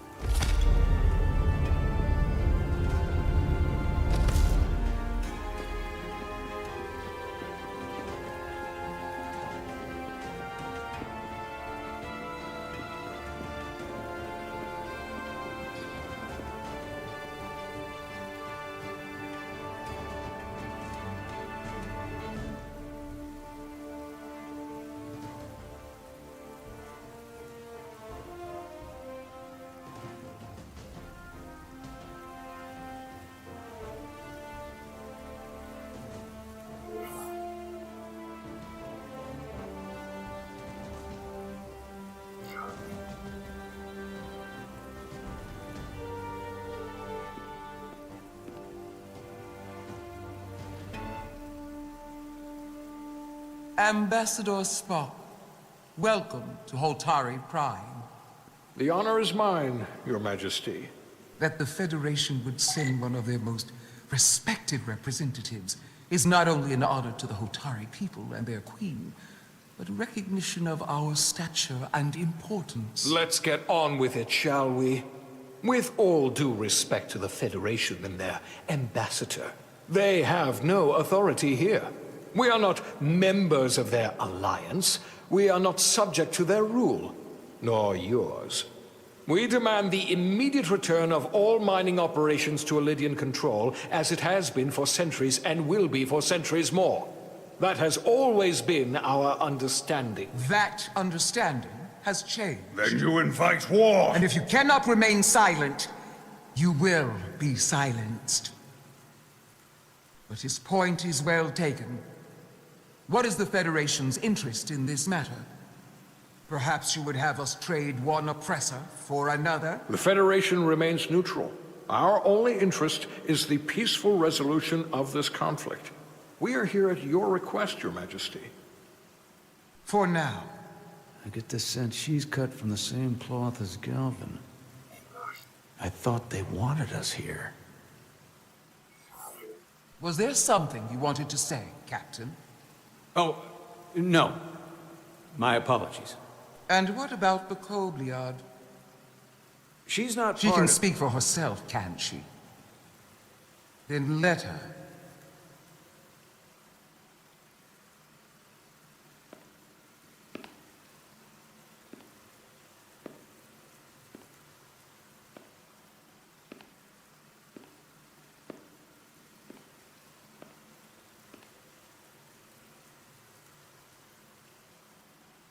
Now then, what is your name?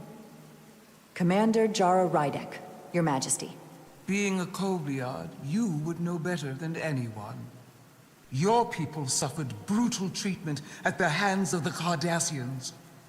Their injustice towards the Kobliad is as unimaginable as it is unforgivable.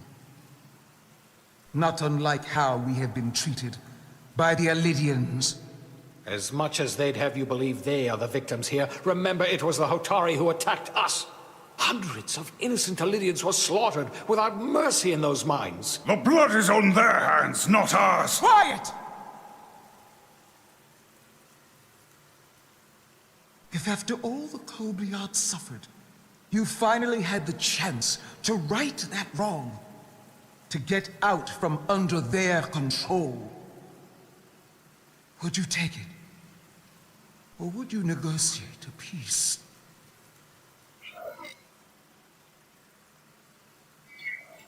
There is no remedy for what the Kobliad suffered.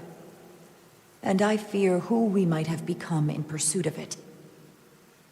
There is no justice if the oppressed become the oppressor. So I would willingly accept a peaceful resolution if it were offered. That is the real opportunity. Perhaps, Commander Rydek. Perhaps. Unfortunately, that was not the case, was it? No, it was not. Peace is often elusive to those who need it most. The Federation is the most powerful, most advanced alliance in the galaxy. It's widely known we have an abundance of dilithium in our mines. And it's in your interest to secure a steady supply. Your Majesty, if I may. Ambassador Spock would have us believe you're here as a neutral party in the interest of peace. So why are you really here? I want the truth, not your Federation rhetoric.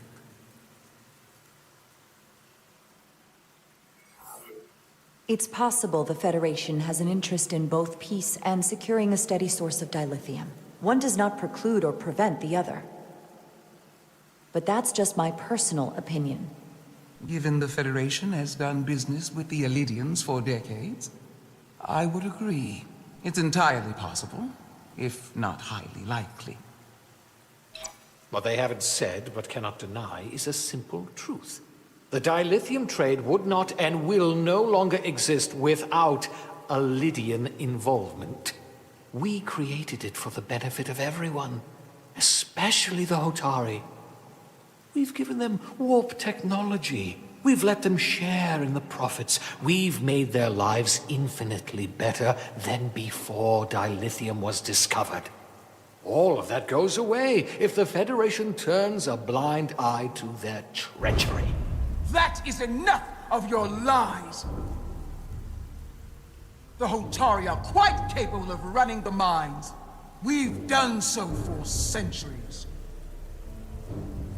So tell me, who deserves control of the dilithium trade and the mines on Tau? Who should the Federation recognize? The Hotari or the Alidians?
only be one or the other, not both.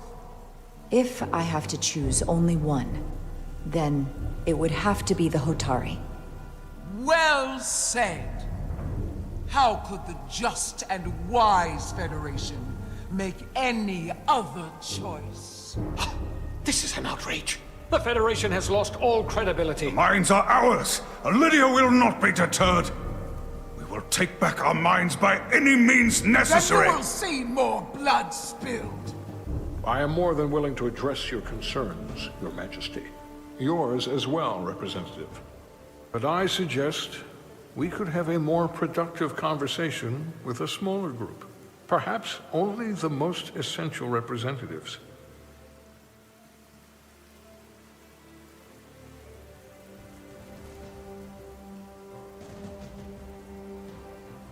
I suppose there is some sense to that.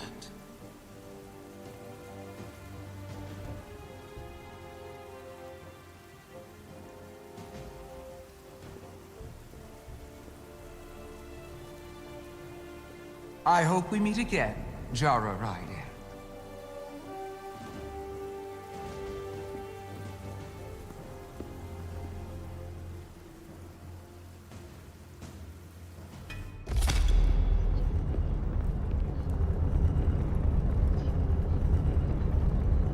Spock and I will cover everything on the diplomatic front.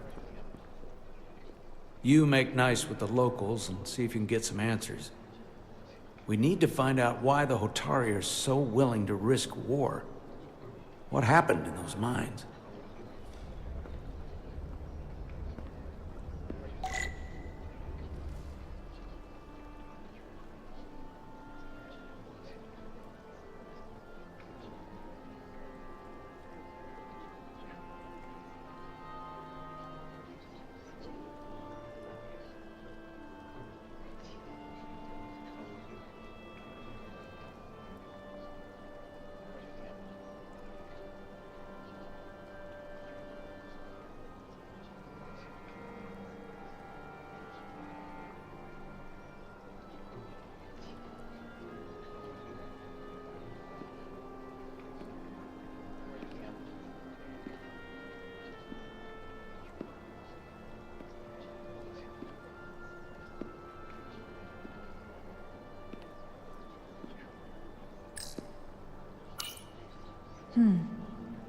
Soothing.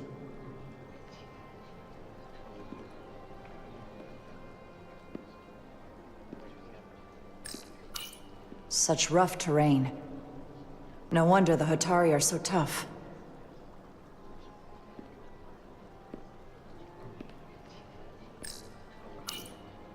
Commander, I'm glad you've chosen to side with the Hotari.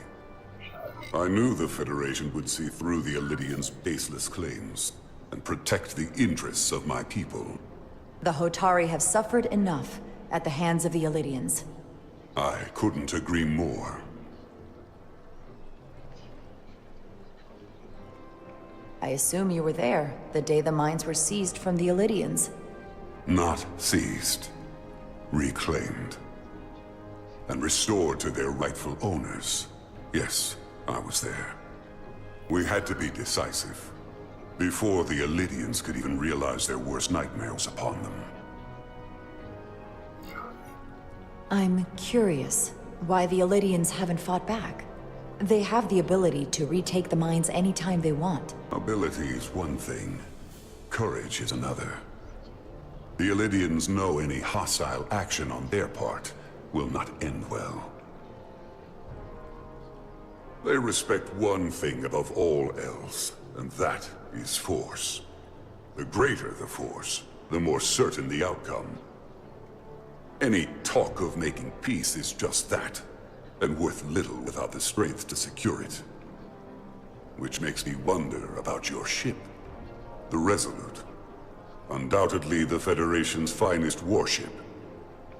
Ready to contend with anything the Elydians might have in store. Or is that not true? Maybe I've misjudged it. I wouldn't say state-of-the-art, but the Resolute is plenty capable and can hold its own against just about anything. Let's hope so. Because at the moment, it's the only thing preventing them from wiping us off the map. Sidron. A pleasure meeting you, Commander. I'm sure we'll cross paths again.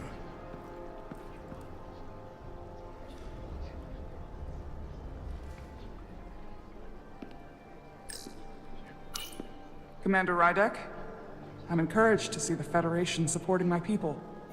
I'm afraid of what might happen without your help. I'm glad to hear it. I just hope you're not the only one who feels that way. I apologize for that. These are unusual times, to say the least. Much is changing.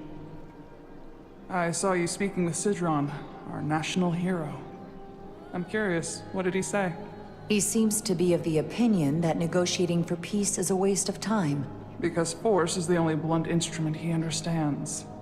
He's a miner, not a diplomat. For the first time in our history, the Hotari have the upper hand. We see ourselves as strong instead of downtrodden. New voices have risen up. Old voices shouted down. Galvin and Sidron have become national heroes. Now, they have the Queen's ear. Better or worse, depending on your perspective. I get the sense you don't exactly trust them.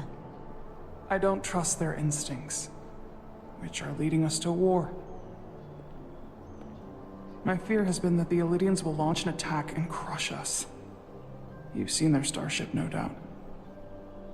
They could have retaken the mines whenever they wanted to, but it never happened. And as strange as this may sound, I'd almost say they're afraid. I just don't know what they're afraid of. It's still the same bluster and bravado you would expect from them. Do you think it has something to do with the ion storm? Right now, it's stronger than ever, isn't it? It's entirely possible. I'm not a scientist, but I do know the storm has knocked out all kinds of systems. So maybe the Illidians weren't willing to risk their ships, given all the interference.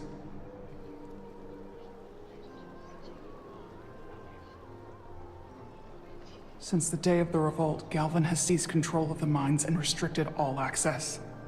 No one's allowed without his personal authorization. And they've taken over a section of the palace with just as much secrecy and security. I'm told it could be something they brought back from the mines. I've made inquiries, but everyone pretends it doesn't exist. What do you think it is? I've heard rumors it's some sort of ancient artifact, but I haven't seen it myself. How can we know?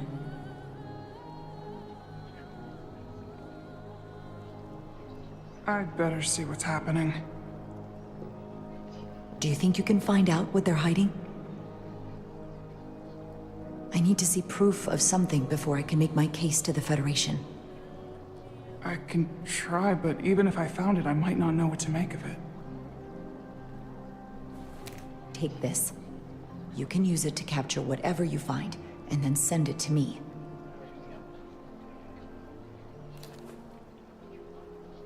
Thank you. I will let you know what I find. And I look forward to our meeting again.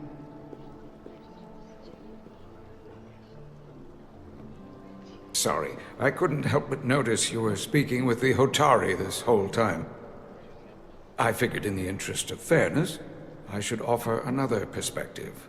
Of course.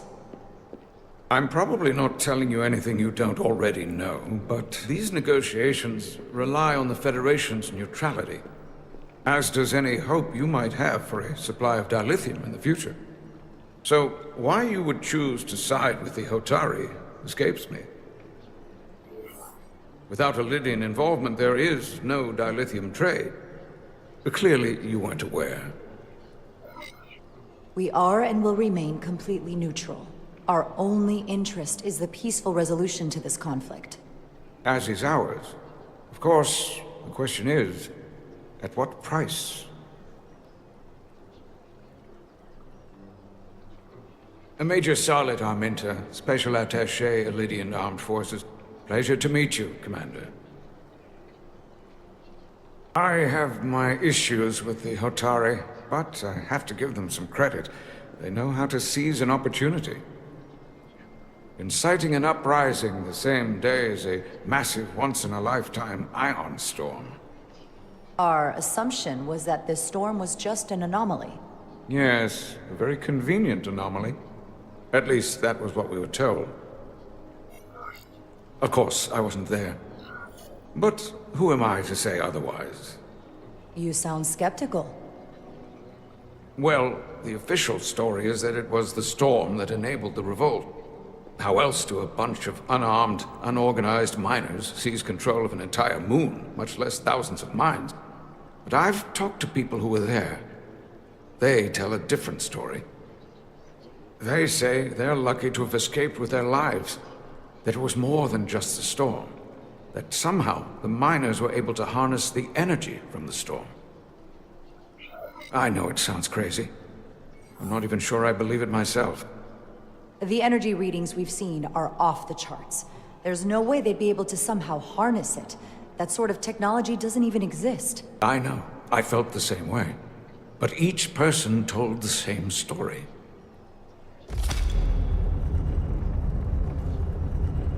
If you'll excuse me, Commander Ryder.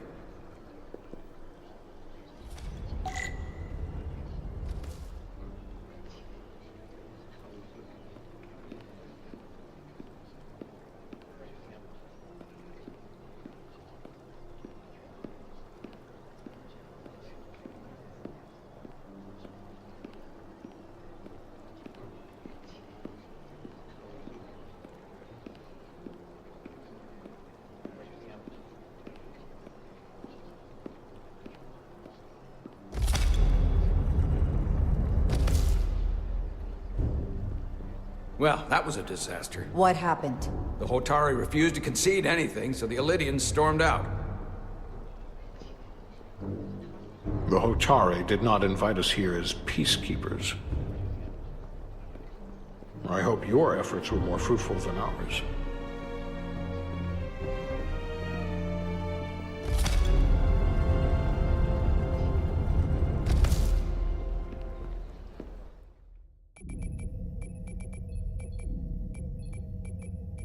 Gravitational harmonics failing to resolve. Warp bubble stability degrading. Increase output to maximum. Increasing warp output to maximum. It's happening again.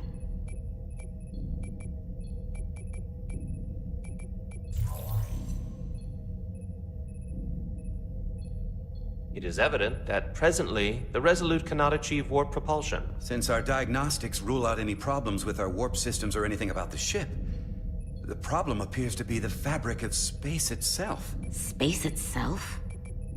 You're saying something about this region of space prevents warp travel? Prevents it, or can't sustain it. However improbable, that appears to be the case. The storm didn't stop us from leaving space dock and traveling here. But could it still be causing this interference with warp travel? We must follow sound investigatory principles. Do not let an assumed conclusion drive your analysis. Sometimes we need a little inspired thinking, Mr. Chovak. Captain Solano is on his way back from the negotiations, and I want to have some answers for him when he gets here. Indeed. Given the facts at hand, we may be able to deploy subspace probes around the ship to construct a clearer picture of the phenomenon. Around the ship. I'll prep a shuttle.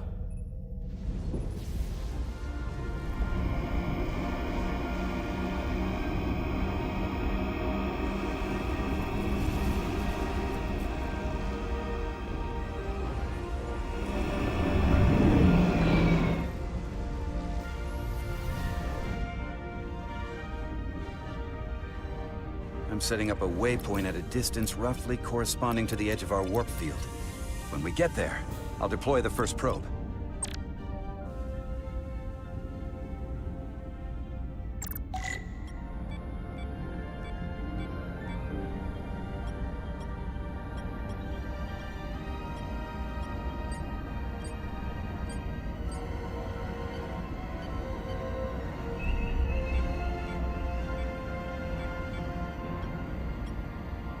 Commander Westbrook, the Resolute systems are calibrated to receive the probe's readings.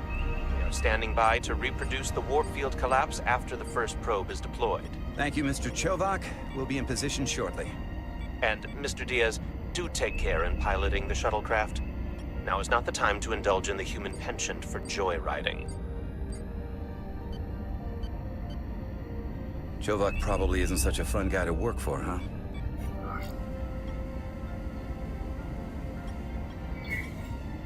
Nah, Lieutenant Commander Chovak's not so bad. You know, once you get used to him. And, I've learned a lot working under him. I have a feeling I'm going to have to work harder to be a political animal like you, with this new first officer coming aboard.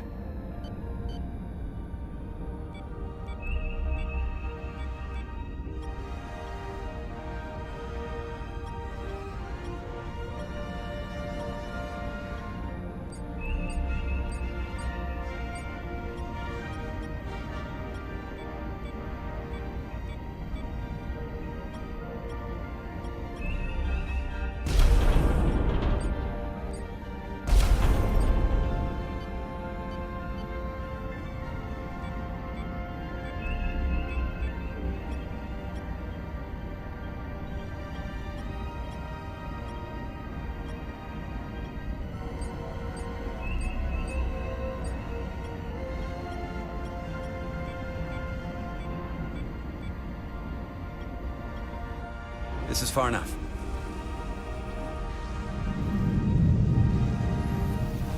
Transporting the first probe into position.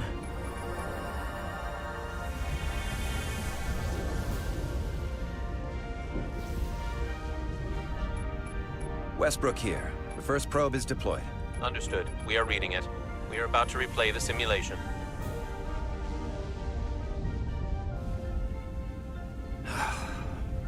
Problem? I just can't get a handle on her. Commander Rydek. She rejected my plan to use a deflector pulse against the storm surge. But on the other, she did listen to my advice and use the whole polarity trick to get you through that excursion alive. I'm not saying there's anything wrong with the new XO. I'm sure she's a fine officer, even if we don't see eye to eye. But she didn't go through what the rest of us did. You know that. And it's hard to figure out why she'd be the one Solano chose instead of, well, one of us. I've heard some good things. You should at least give her a chance. I'll take that under advisement. Test is running. Warp field collapse in 3, 2, 1, mark.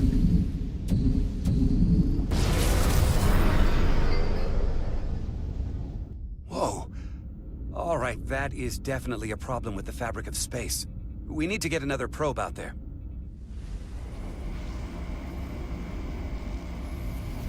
With 2 points of data, the Resolute and the probe, we've managed to get an interference pattern. I'm setting a waypoint to a particularly strong area of interference. We'll deploy the second probe there.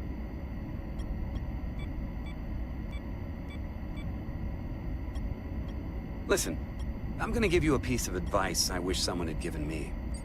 Make sure you're never just one thing. And don't get so focused on what's in front of your face that you lose sight of the big picture. Before Rydek showed up, the captain pulled me into his ready room and told me he didn't think I had the people skills to be first officer. What a load of crap. I mean, if he'd said that about Chovak, sure. Is that why you're being so friendly to me? Politics? That would be clever, but I think you give me more credit than the captain does. You're all right, Diaz. And you've got potential. You're a capable engineer. You're good in the field. Keep up the good work, and who knows? A solid jack of all departments like you could be Commander-in-Chief of Starfleet one day. Hell, Admiral Jellicoe started as a shuttle pilot. And there are places to go in the enlisted ranks, too.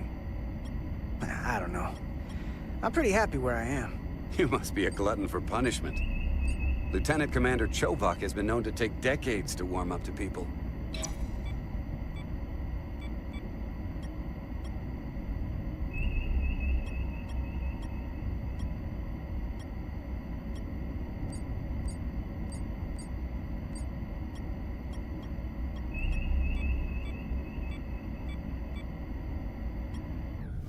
Here. This is close enough. Stop the engines. Deploying the probe. Westbrook to Commander Chovak. We're ready for another sampling of data. Very good. Running the simulation again. Warp field collapse in 3, 2, 1. Mark. There it is again. I saw it. It seems to be directional. Well, what about the scans? Anything?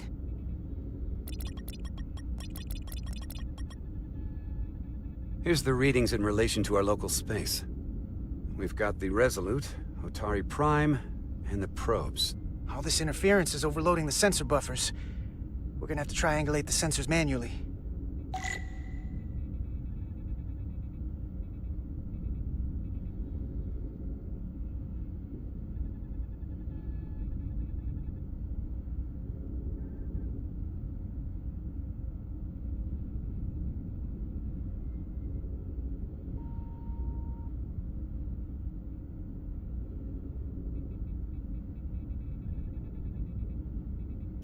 We got something. These markers indicate...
peaks in the gravimetric interference patterns. Let's see if I can find some more.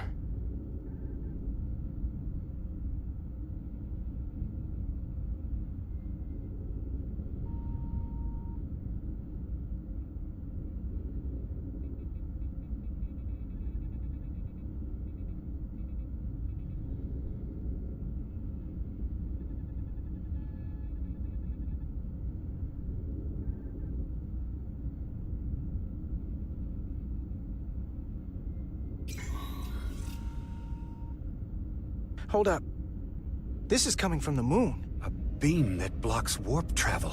Aimed right at us. Someone is doing this intentionally. I don't know how they're doing it. This is like nothing I've ever seen. When someone punches you in the face, you hit back, Commander. Right. But we need to know where and how to do it. Now, look here. It's current readings of the ion storm. These concentrations, they line up with the interference pattern. The storm and this beam, they're coming from the same place. Carter, whatever petty local conflict brought us here, it's just a small part of something much bigger.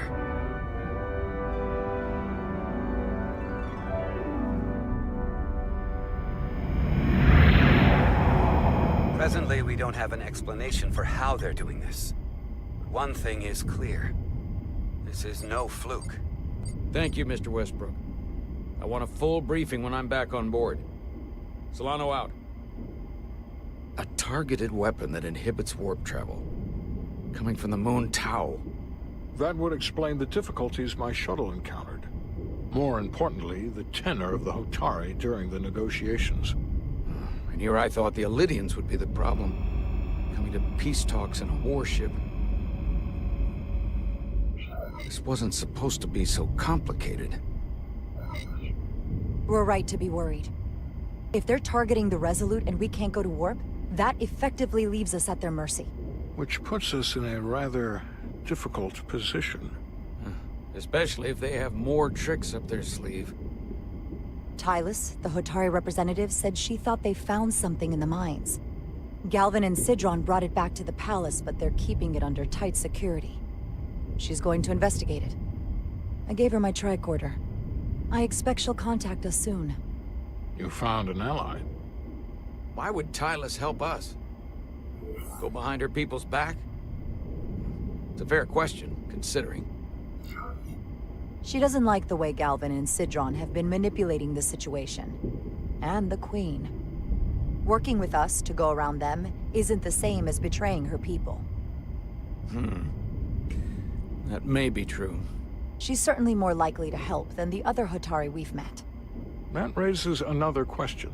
Specifically, what do the other Hotari have to gain in bringing us here, only to make this hostile maneuver against us? There must be some motivation. Unless they changed their minds between when they asked and when we got here. Sidron was very curious when we spoke outside the Queen's chamber. He wanted to know all about us, our ship, the Federation. He wasn't giving any answers. He was looking for them. Well, I'm sure you didn't tell him too much. I don't think the Elydians know what's really down on that moon either. Major Armintas said the revolt defied explanation. That the Hotari miners somehow harnessed the energy of the storm. Harness the energy of the storm? Doing that is beyond even our capabilities. So is a weapon that disrupts warp travel. There have been civilizations and entities, both past and present, far more technologically advanced than the Federation. The Elydians and Hotari don't fall into that category. But that is all the more reason to investigate further. Commander Rydek, sorry to interrupt. We've received an urgent call from Hotari. The Queen's advisor, Tylus, has asked to speak with you. Put her through.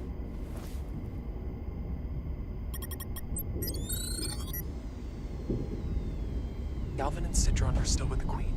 I've enlisted help to gain access to the room they have under guard. I don't have much time. I'm not supposed to leave my post. It's only for a moment. I so appreciate your help.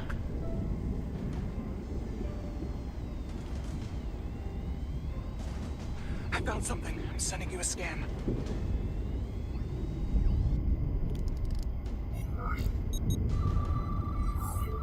Got it. Tylus, if we needed to gain access to the mines on Tau, is that something you could help us with? I suppose it wouldn't be easy, but I have to go. Tylus. Can we reconnect? Sorry, Captain. We've lost all contact. We can only hope she escaped without harm. It was hard to tell.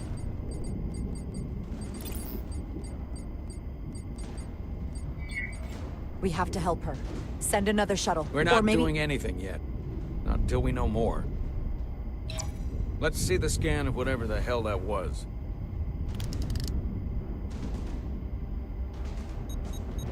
Tylus suspects this came from the mines on Tau. It appears to be of ancient origin, but the markings are unfamiliar.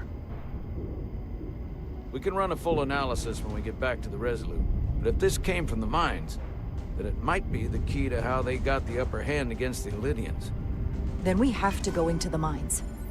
The Federation would not allow that. We were, after all, sent here to be a neutral party in a peace negotiation.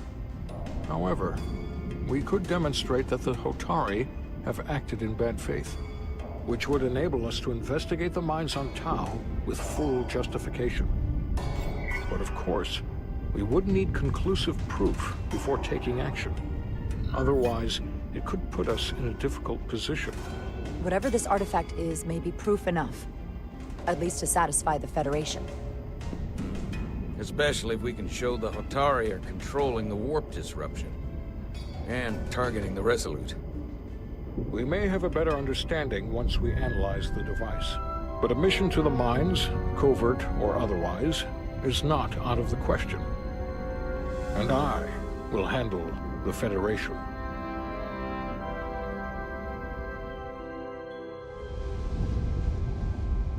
As I was telling Carter, I want all the data I can get on this warp problem.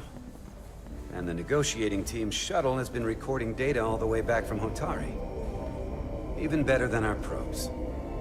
So pull the sensor and engine ISOs from the Melville when it sets down. Will do. I'll join you and Chovak down in engineering to run another analysis after the briefing.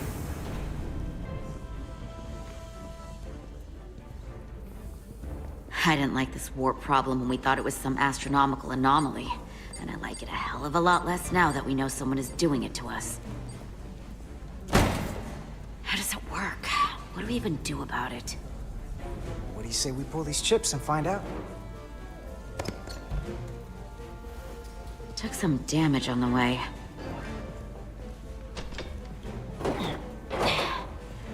That ionic interference scored the hull plating. Might be some micro welds.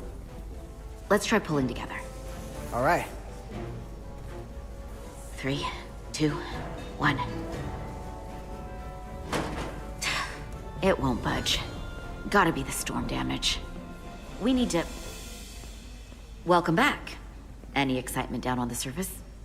Excitement? No. Nothing like that. Hey, can you hand me the EJ7 interlock? From the toolbox. I don't know what that is. Not much use for one on a security detail, huh? Carter? Yeah, I'll get it.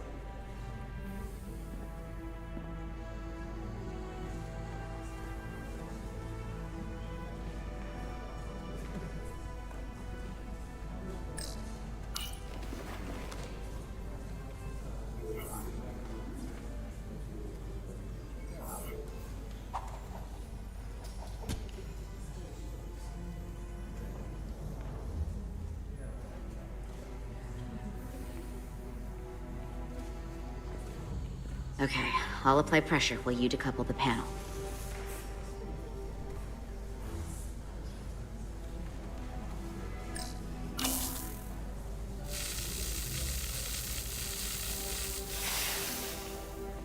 Here, I'll help.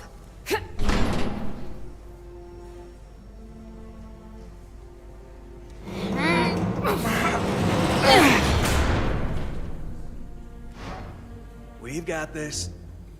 Open up and say ah. Thanks for the hand. We have to get these isolinear chips down to engineering. No problem. You really know everything about these ships, don't you? The tools, the systems. Like a walking Starfleet technical manual. Well, I wouldn't say everything, but I know my stuff. I can see that. Come on, start pulling chips.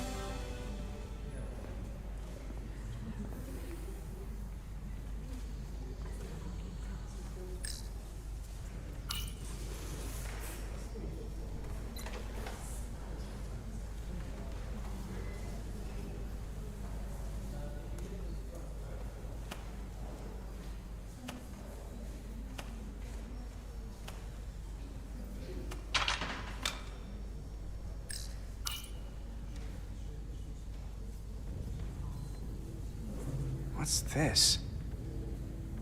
Some kind of crystal formation?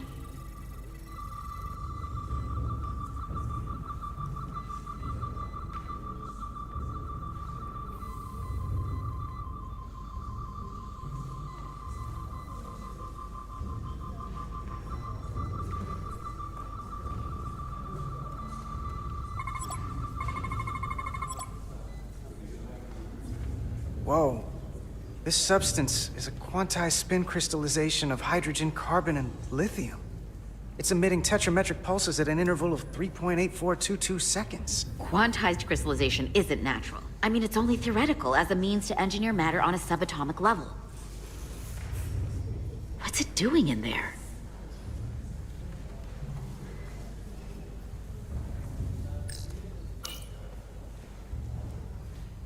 Wait.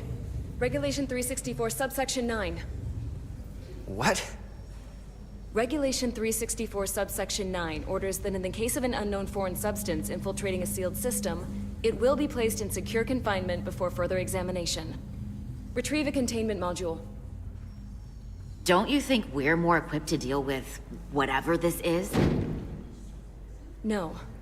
Before anything else, this is a security issue. You don't even know what this is. Which is why we need to study it. Once it's contained. Just leave it there for now. Messing around with it could be dangerous. At least until we know more. That's exactly why we need to get it to the containment lab. I can't make an exception just for you. I'm still going to report these crystals to Commander Westbrook when we send the shuttle data. And I will inform my superiors. I'm taking this just as seriously as you are. But I overheard talk about the warp disruption on the shuttle. Now these crystals? Maybe this situation is more than we can handle with just a science vessel. We could trigger a distress call, get Starfleet to send more ships. Or I could send a message to my old CO on the Adirondack. Get some combat-tested vessels. We shouldn't do this alone. We're at the edge of the quadrant. Help isn't just gonna pop over like we're in Sector 001. Wouldn't hurt to try. You talk like you've never had your backs up against a wall before. This is Starfleet. We solve our own problems.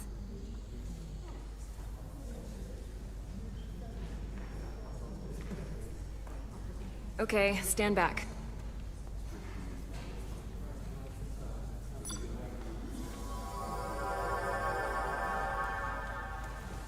Get this to the containment lab.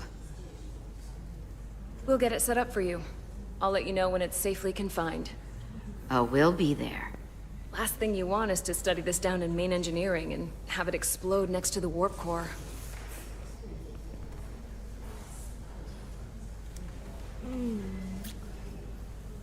Almost forgot. Can't have that. For a second, I thought she'd gone cold on you. Like she might have changed her mind. But I guess this whole situation has her spooked. Maybe she knows more than us? Or it's because this is all happening so fast? But she usually doesn't scare easy. Yeah, there was something a little off about her. Like that talk about sending a distress call? That was pretty out there. She was probably just thinking out loud. I'm sure she'll come to her senses. This mission has enough complications stacking up. Now, we'll get through it. You, me, and Miranda too. Commander Rydek was able to work behind the scenes during the negotiations and made contact with a representative from the Hotari delegation named Tylus. She mentioned an unusual artifact of unknown origin being held under tight security within the Hotari Palace, which she believes came from the mines on Tau. Now, this artifact might have a connection to the revolt, to the storm, and to the warp disruption we now know has been targeted at the Resolute. Commander Rydek, if you want to take it from here. Of course. Tylus managed to infiltrate the heavily guarded location within the palace and sent us these scans using my tricorder. It appears to be some sort of control panel, possibly connected to the warp disruption weapon originating on Tau. Of particular interest is this symbol, which we couldn't identify the origin of. The Federation database has records from a vast number of civilizations. If anyone from Starfleet has come across this before, the system should recognize it. Cross-referencing with Federation records. Displaying symbols from Federation database with a 90% probability of match or higher. Select a symbol to further analyze.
99.2% match. Got it.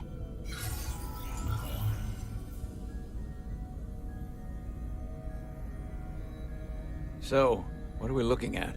The design and composition indicate this is a glyph associated with the ancient Khan Empire. Their civilization collapsed over 600,000 years ago, but once spanned millions of systems with a population numbering in the trillions. Fascinating. The Takan were once the most advanced, most powerful civilization in the galaxy. Is it possible the Hotari found Takan technology? I wonder if they even know what they have. Our knowledge of the Takan is limited. I have only encountered passing references to them. Actually, I've heard of the Takan. You have? Quite impressive, Commander. Computer, summarize the Enterprise D's discovery of a Takan outpost. On stardate 41386.4, the USS Enterprise D, under the command of Captain Jean-Luc Picard, discovered a Takan outpost in the Delphi Ardu system. According to the mission summary, an unbreakable energy-draining field was deployed against the Enterprise and a Ferengi ship. The Enterprise was only able to escape after negotiating their release with an entity known as Portal 63, Guardian of the Takan Empire. Unbreakable energy draining field. It starts to make sense. What else is there? There's a lot here. Let's take it piece by piece. Select the aspect you wish to learn more about. Someone from the Takan Empire is actually still around. Or at least was, 16 years ago. Computer, what other information do you have on Portal 63, Guardian of the Takan Empire? The entity known as Portal 63 is of an unknown nature. A biped humanoid, he was unaware that the Takan Empire no longer existed at the time of the encounter. He was able to control the crystal-based technology of the Takan outpost through apparent telepathic means. It was by his choice that the Enterprise was released from the energy draining field after Commander William T. Riker of the Away Team argued on behalf of both Starfleet and the Ferengi. Telepathic control of their technology. As I have said, they were the most advanced civilization in the galaxy.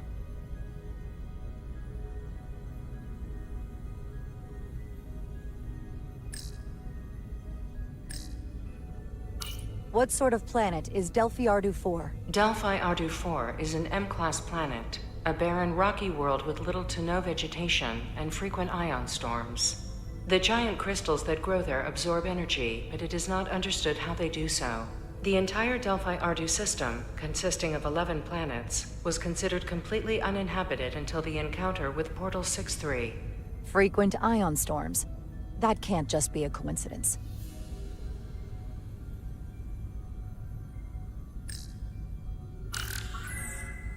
There appears to be some sort of restriction order from Starfleet. Computer, explain this restriction.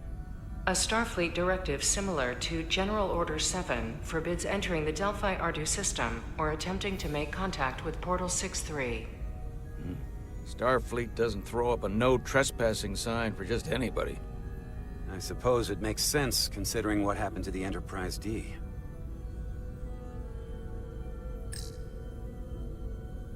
The technology to capture and hold the Federation flagship would have to be unbelievably powerful. Computer, what else can you tell us about the energy-draining field the Takan used? The Enterprise D was unable to break free on its own. The precise nature of the technology was never fully understood. Only that the crystalline technology used was beyond the comprehension of then-current Starfleet science. The engineering team found a quantized spin crystal formation in the shuttle you took to Hotari. They registered tetrametric radiation coming from it. We have Takan technology on board right now? We might. I'll run a full analysis in the containment lab. The Elydians should have crushed the revolt. But if the Hotari have Takan technology and can control it, I see why they're willing to negotiate peace. For all we know, this could be just the beginning. And we're up against something greater than we can imagine. There's only one way to find out. We need to see what's down there for ourselves. I might be able to help with that. We've been able to triangulate the source of the ionic interference and warp disruption to a specific mine on Tau. Engineering used the latest data from your shuttle to pinpoint its origin. There. So we know where to look. Commander Rydek's right. We need to know what's down there, what the Hotari are hiding, to better understand what we're up against, and to neutralize it if we can. Captain, embarking on a mission to the Hotari moon would not be viewed favorably by either side. However, given the circumstances, we are entirely within our rights to defend ourselves. I just want to make sure this doesn't blow up in our faces, which is why I'm thinking of sending Commander Rydek on a covert mission to Tau.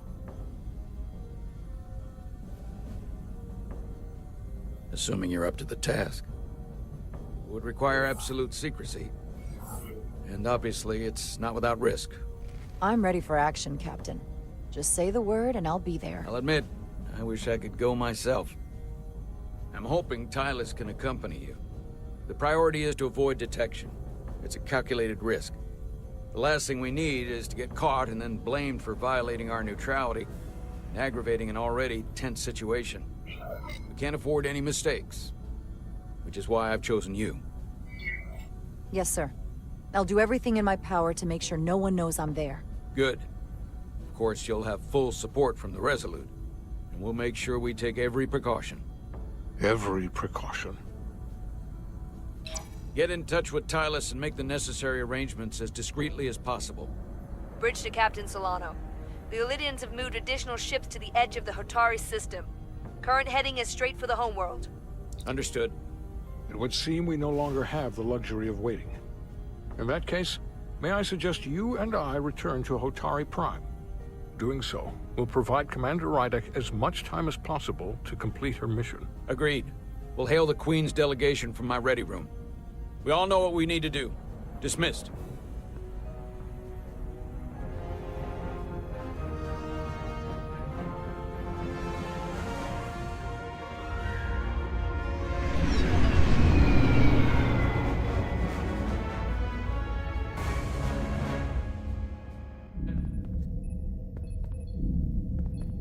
Petty Officers Diaz and Edsolar, where is the crystal formation that you found in the shuttle? I have tasked Ensign Calloway with performing a full analysis of the tetrametric pulses. Security brought it to the containment lab. I was just there. They don't know anything about it. Security never checked it in. Miranda never got there? She's the one that had the crystal formation? Yeah, her and the rest of the security detail from the negotiations. Diaz, Tamaris.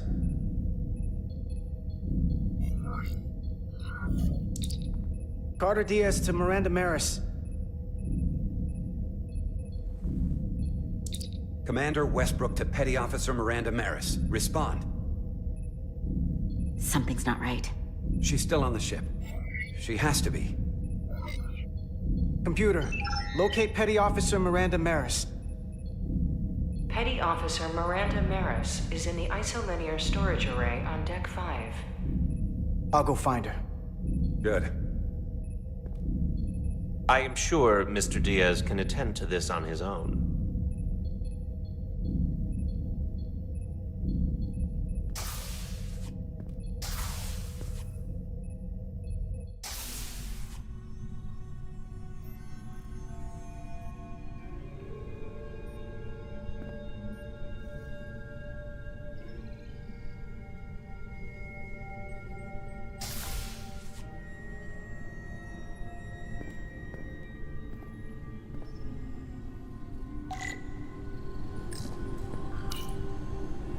Someone improperly pulled these isolinear chips.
What the?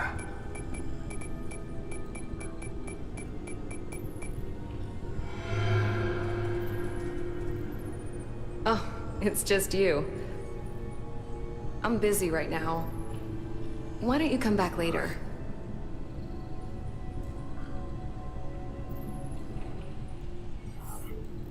What's the matter? Were you worried it was gonna be someone else? No. I mean, I'm glad it's you.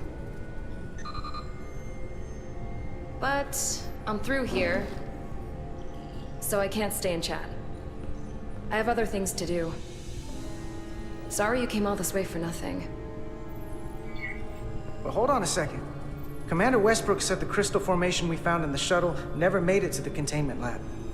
He sent me to find you. I don't know why he'd say that. I brought the crystals to the lab myself. Whatever he told you, he got it wrong. All I know is where I left them. Westbrook wouldn't lie about that. Are you really so sure? I just said he wouldn't. Then maybe he's mistaken. I don't know. Look, I appreciate that you came to check on me, but I'm fine. You worry too much. We're on a starship. Nothing's gonna happen to me here. I'm worried because you're acting strange. One minute you're citing regulation to take the crystals, and now you don't seem to care that they've gone missing. And what are you even doing in here? Will you drop it? I don't like being interrogated, Carter. Hey, wait up!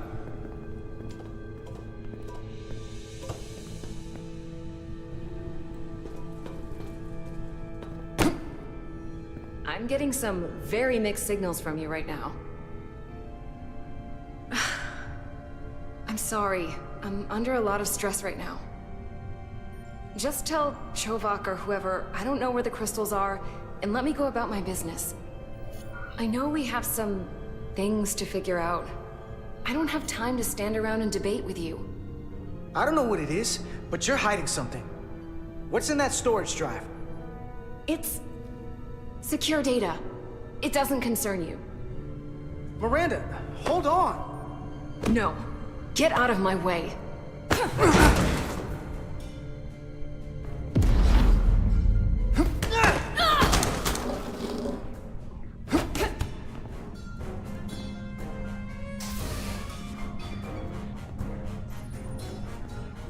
So I see you found each other.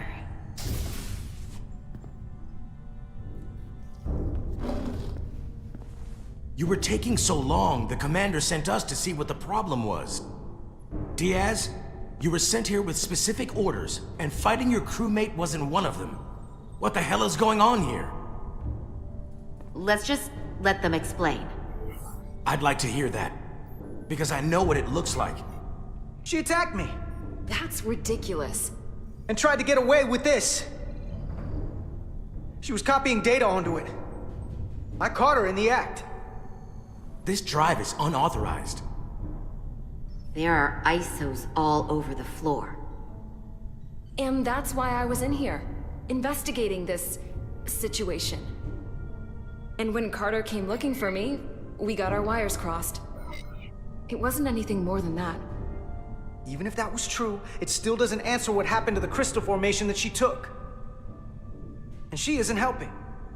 I can't tell you what I don't know. I brought them where they belonged, and that's where I left them. I don't know what's going on here, but I think we need to call it into security. She can explain herself in the brig. Hold on a minute. We don't need to put this on anyone's permanent record. Miranda, maybe you're feeling out of sorts, and we should head to sickbay so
The doc can check you out? Yeah, I haven't felt right since I came back from Hotari. I think I should see the doctor. You two know her? If you really think she's not well, we can take her to sickbay first. But what I know is this is a security breach, and we should treat it as such. Please, just let me go see the doctor. This is Petty Officer Diaz. I need a security team to Deck 5. This is unbelievable.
Rydick here. This is Ermont. Any trouble getting to the surface? I'm really starting to miss transporters. As long as this storm is around, you'd better learn to like shuttles. But if you can find the cause of the interference, we might be able to get back to transporting. As if I needed another incentive. We both know there's a lot more than that riding on this. Fair enough. You'll need to get in and out of the mine undetected, so I hope Minister Tylus can help in that regard. So do I. And to keep this covert, we'll refrain from contact unless absolutely necessary. Understood. Rydick out.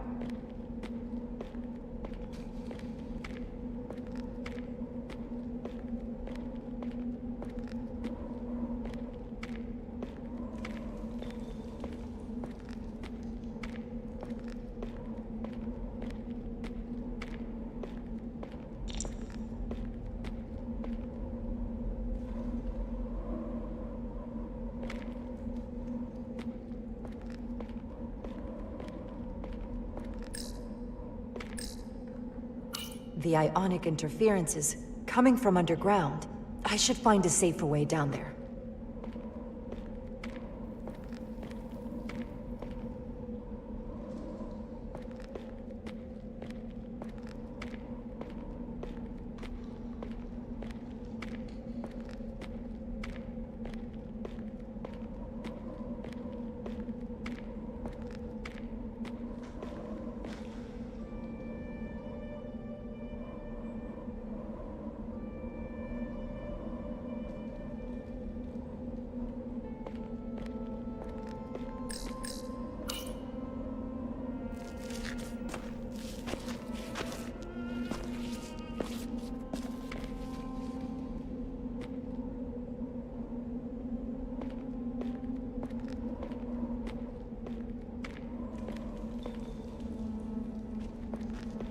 I saw your shuttle take off.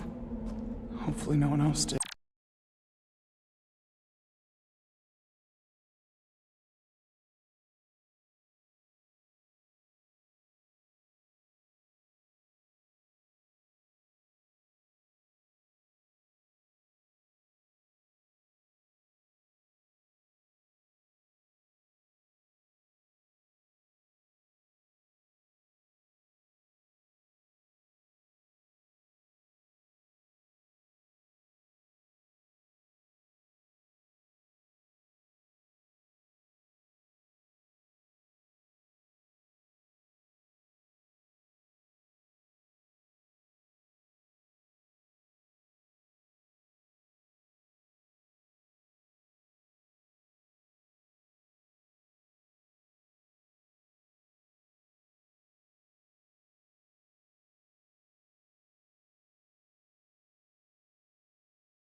It's good to see you.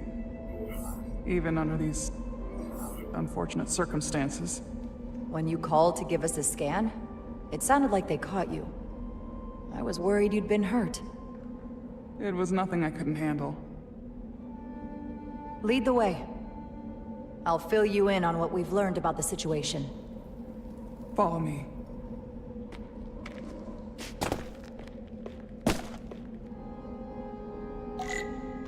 The device Galvin and Sidron brought back from the mines is being used to control some sort of warp disruption weapon that has the Resolute trapped in Hotari space. According to our readings, the power source for that device is on this moon, at the specific coordinates I sent you. That sounds impossible, but explains the rumors of the Hotari controlling the ionic storm.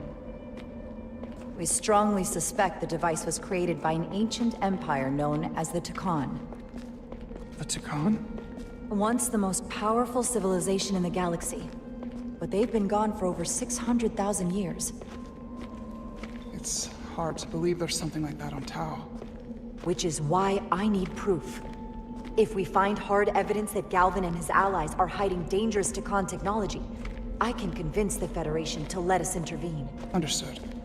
We're almost there.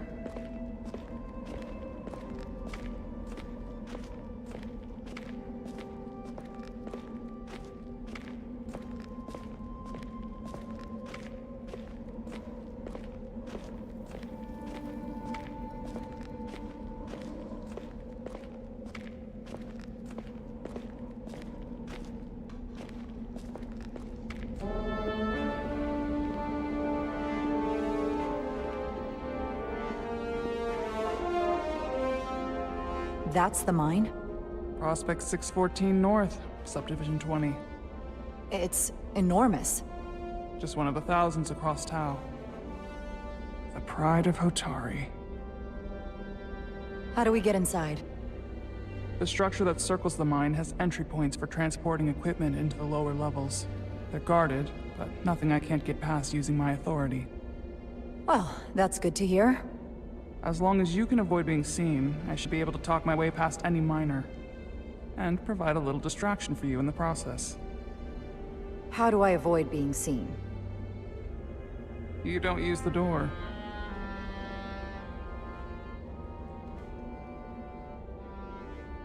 How dare you! Don't you know who I am? I am Tylus Altaris, Minister of Diplomatic Affairs. That's not... The Queen would be furious to hear you tried to deny me entry. The Queen? But I just... You just what?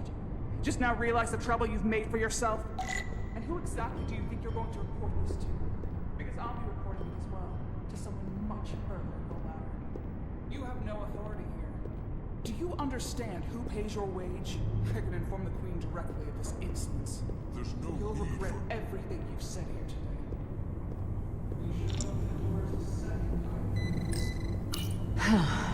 Not going that way.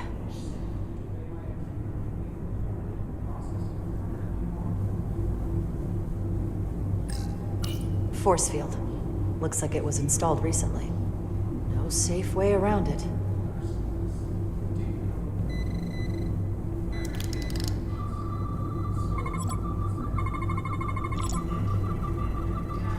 Okay.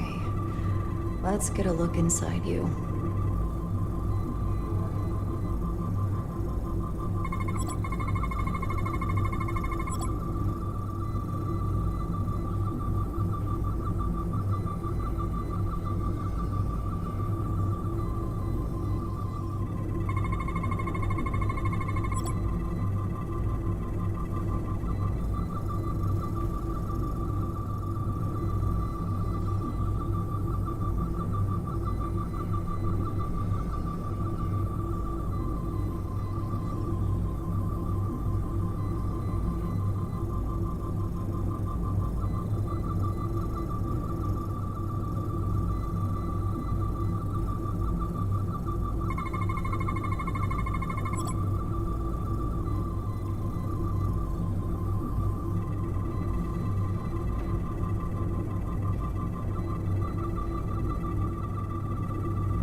full system access.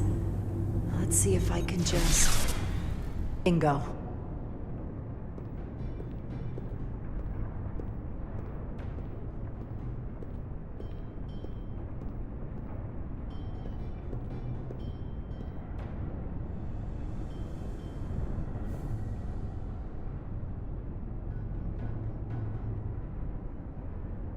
Better hurry. Not sure how long she can keep him busy.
Might control the exit door.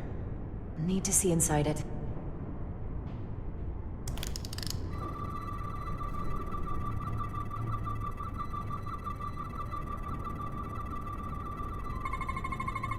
Something in here is keeping that door closed.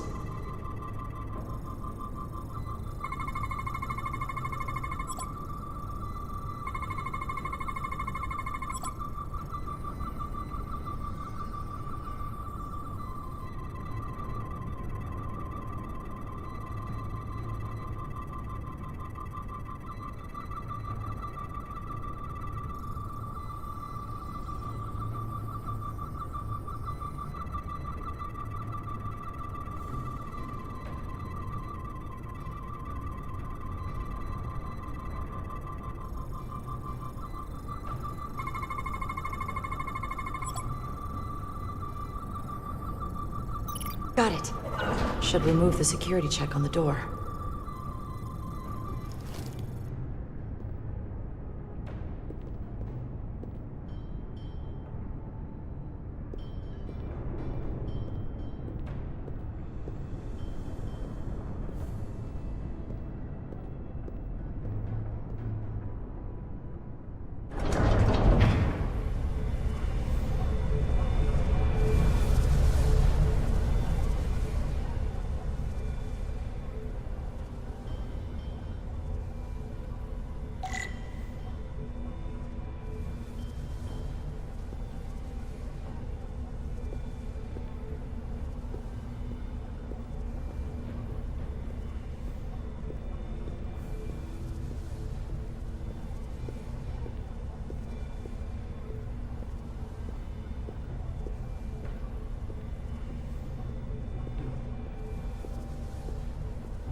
I didn't come here to educate an imbecile on royal protocol. Of course not, Minister. So I will be about my business here, and you will take yourself out of my sight.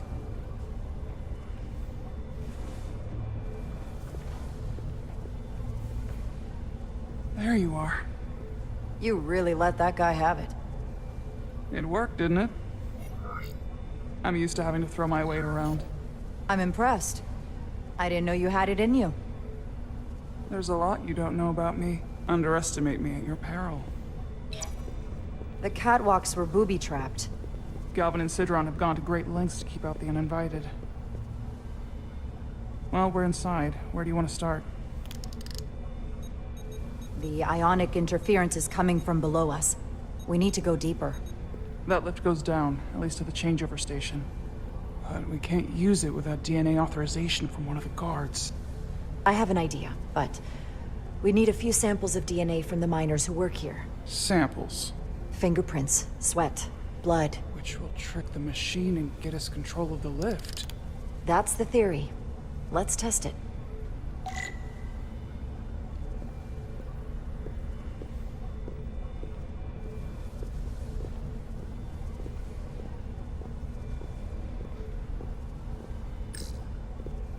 That's an enormous tractor beam.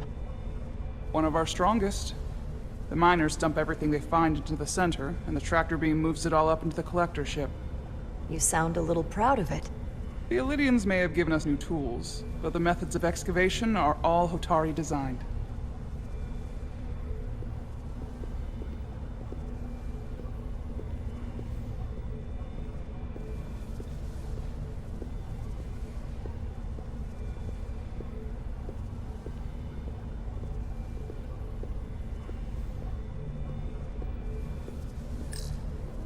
This facility doesn't seem well maintained.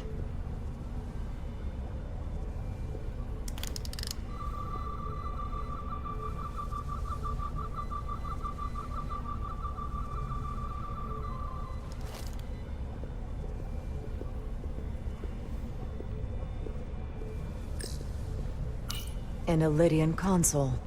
All the managerial technology in the mines is Illydian. So they can keep an eye on their investment.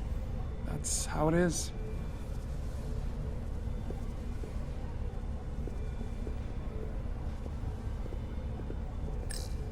Hopefully that guard stays outside. Oh, he will.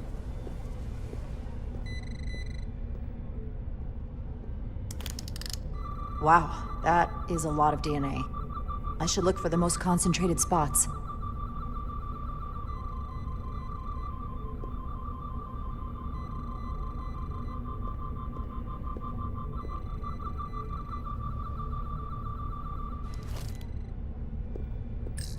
Hygiene clearly isn't a priority down here.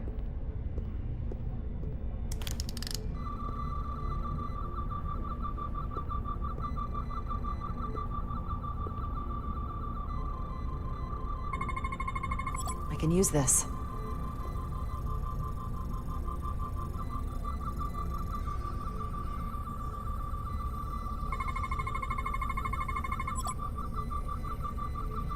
That's a stable DNA sample. It's only partial, but a few more should do it.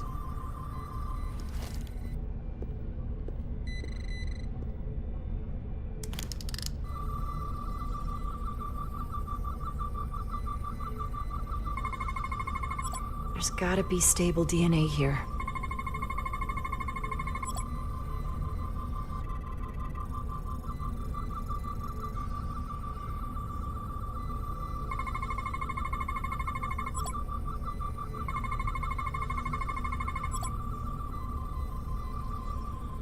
Good. That's another I can use. Just need one more sample. Some kind of glowing mineral being used as a light source. Might want one of these for my cabin, actually.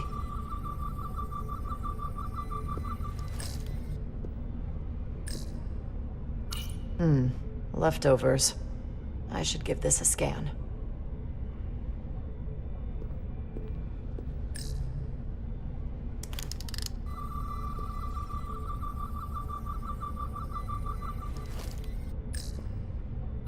Almost looks like coffee. Almost. I'll have some Ractagino when I get back to the ship.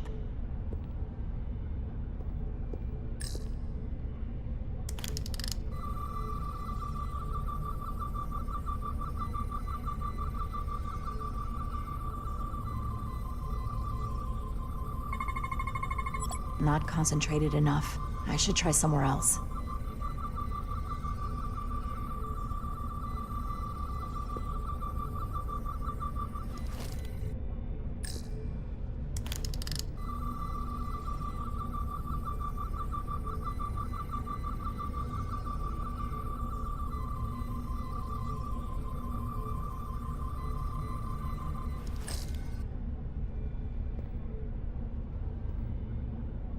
Hotari must be tough on the inside, too.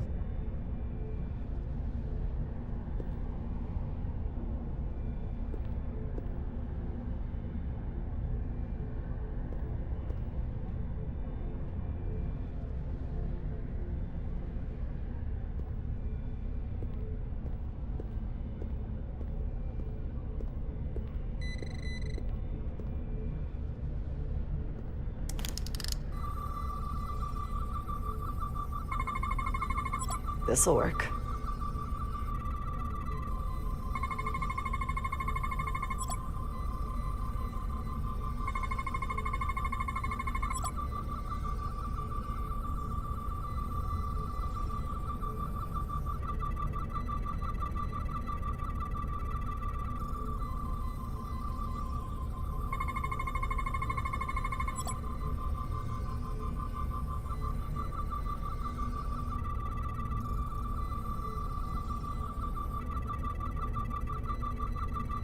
Perfect. That's enough to make the DNA profile. Time to go back to the lift.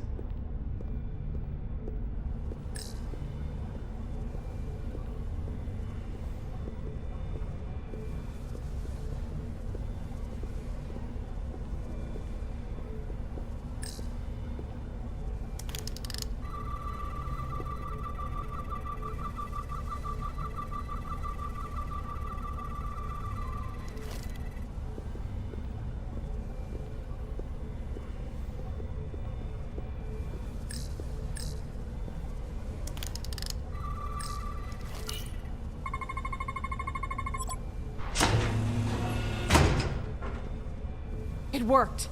Theory proven. I'll get it started.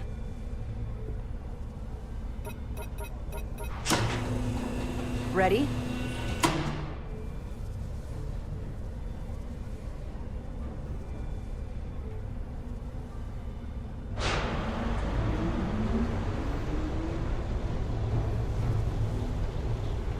I'm a little afraid of what we might find down there. We'll be okay. I've survived worse than this. Well, I haven't. But I'll put my faith in you. For now.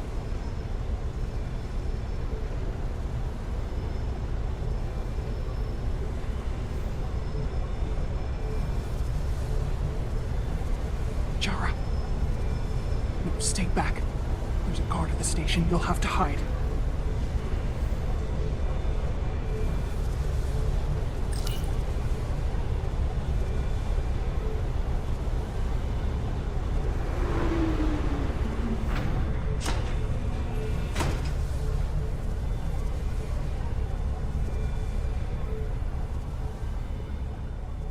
Who are you?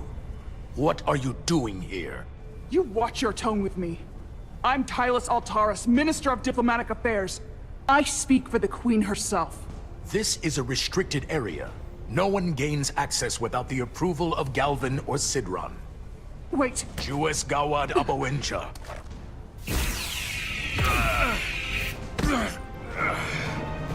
Are you all right? I don't know. Are you injured? No, I thought if I could talk my way through like always, I'd be fine, but... I'm a diplomat. This isn't what I do. I've never even fired a weapon. This is just... It's real now. I wasn't ready for this. Hey, I'll keep you safe. Can you? I was a tactical officer before I was posted to the Resolute. I know my way around a phaser. You saw how I handled our large friend here. I suppose that is somewhat reassuring. My authority has never been challenged like that. It meant nothing to him. So we should assume any Hatari we encounter from here on can't be reasoned with. Agreed. The only loyalty they have down here is to Galvin and Sidron. Can you switch over the lift? The guard should have a scan card that will allow us to operate the switch. Got it.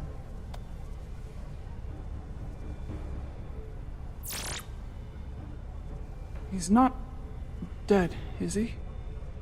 He's still one of my people, and I didn't come here to take Otari lives. My phaser's set to stun. He'll be perfectly fine, just unconscious for a while. see. We don't have that sort of technology on our weapons. Good to know.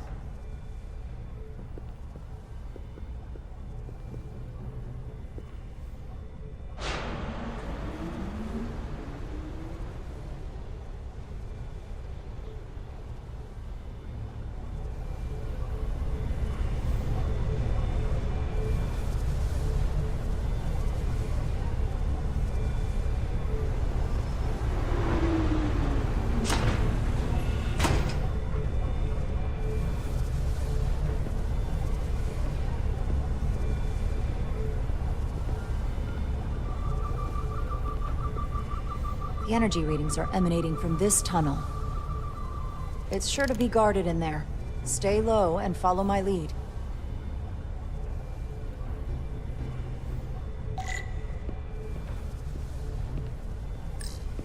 Is that all dilithium?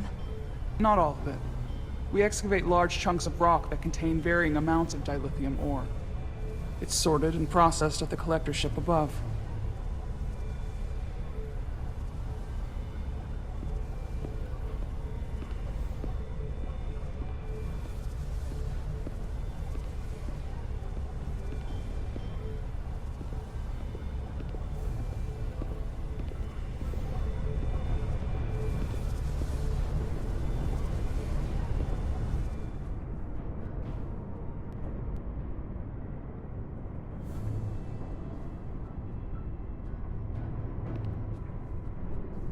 More guards. I take that as a sign we're getting close. I'll get a closer look.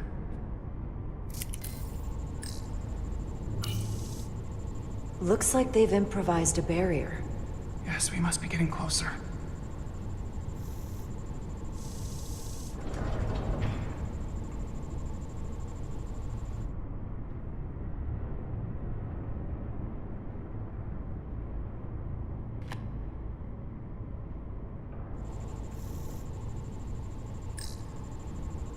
We need that particular card, don't we? I'm afraid so.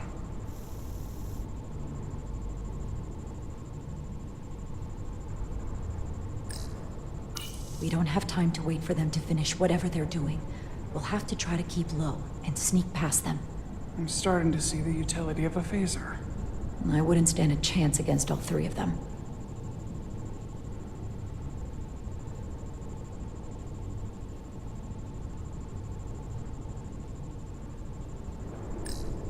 Can you open that door? Not without that scan card. I don't like our options here. I have to get us that card so we can open the door. How? If they detect you, Galvin and Sidron's followers are clearly willing to kill to protect whatever's in this mine. Hey, I'm trained for this. I'll be fine. What should I do? Avoid being seen. Stick to the edge of the room and meet me at the door.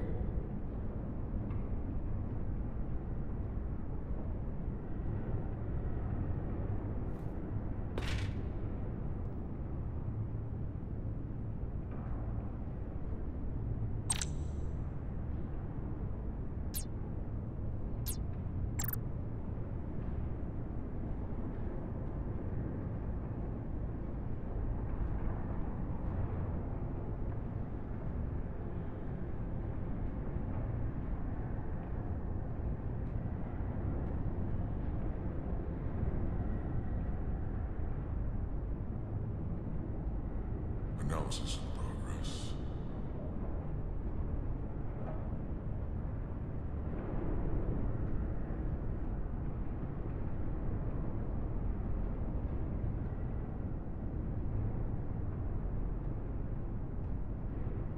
What's that?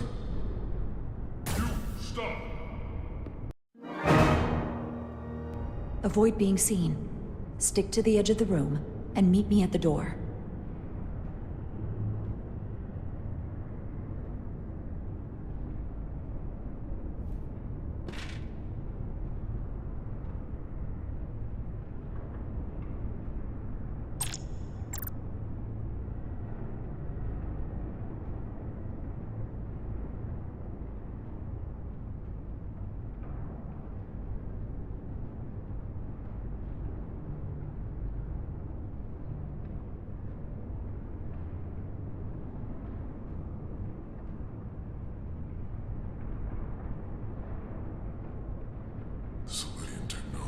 Such a hassle.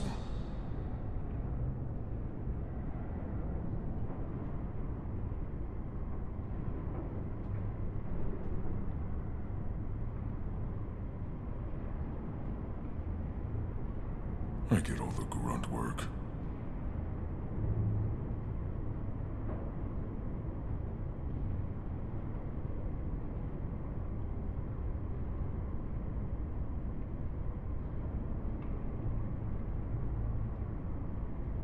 Those arrogant Lydians have no idea what's coming.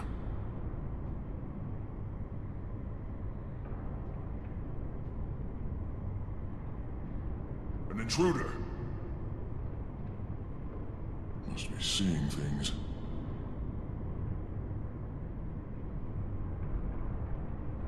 Analysis in progress.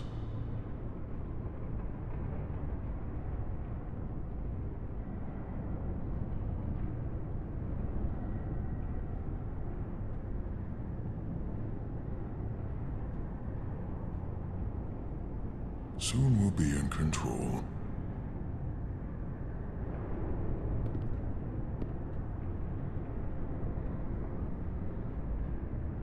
Are we sure the Lydians won't try something else? They saw our power, our resolve. They're terrified of us. Until the plan is complete, we're vulnerable. Then get back to work, and we'll complete the plan more quickly.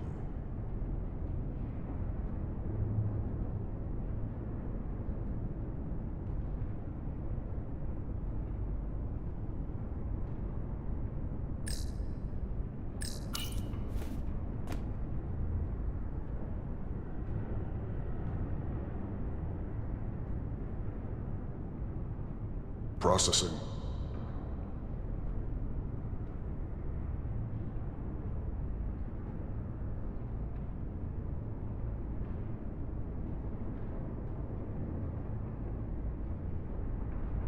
I can taste our victory.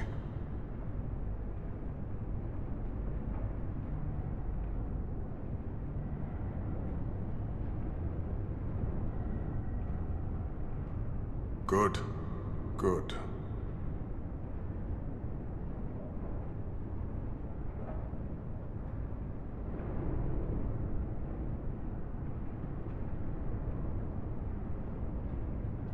It's just a matter of time.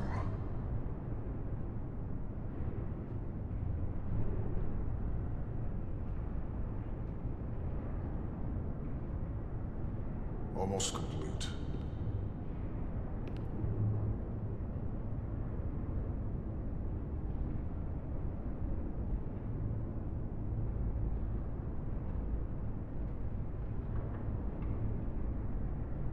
Anyone prevents our destination.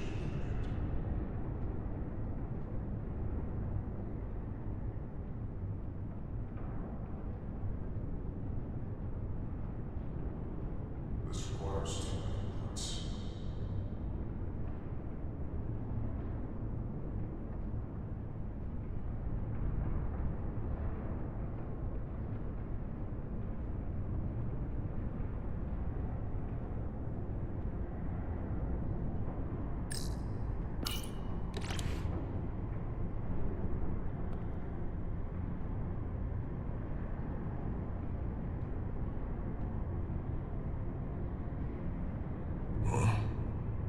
It's so dark in here.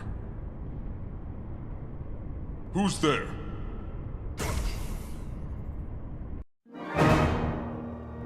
Avoid being seen.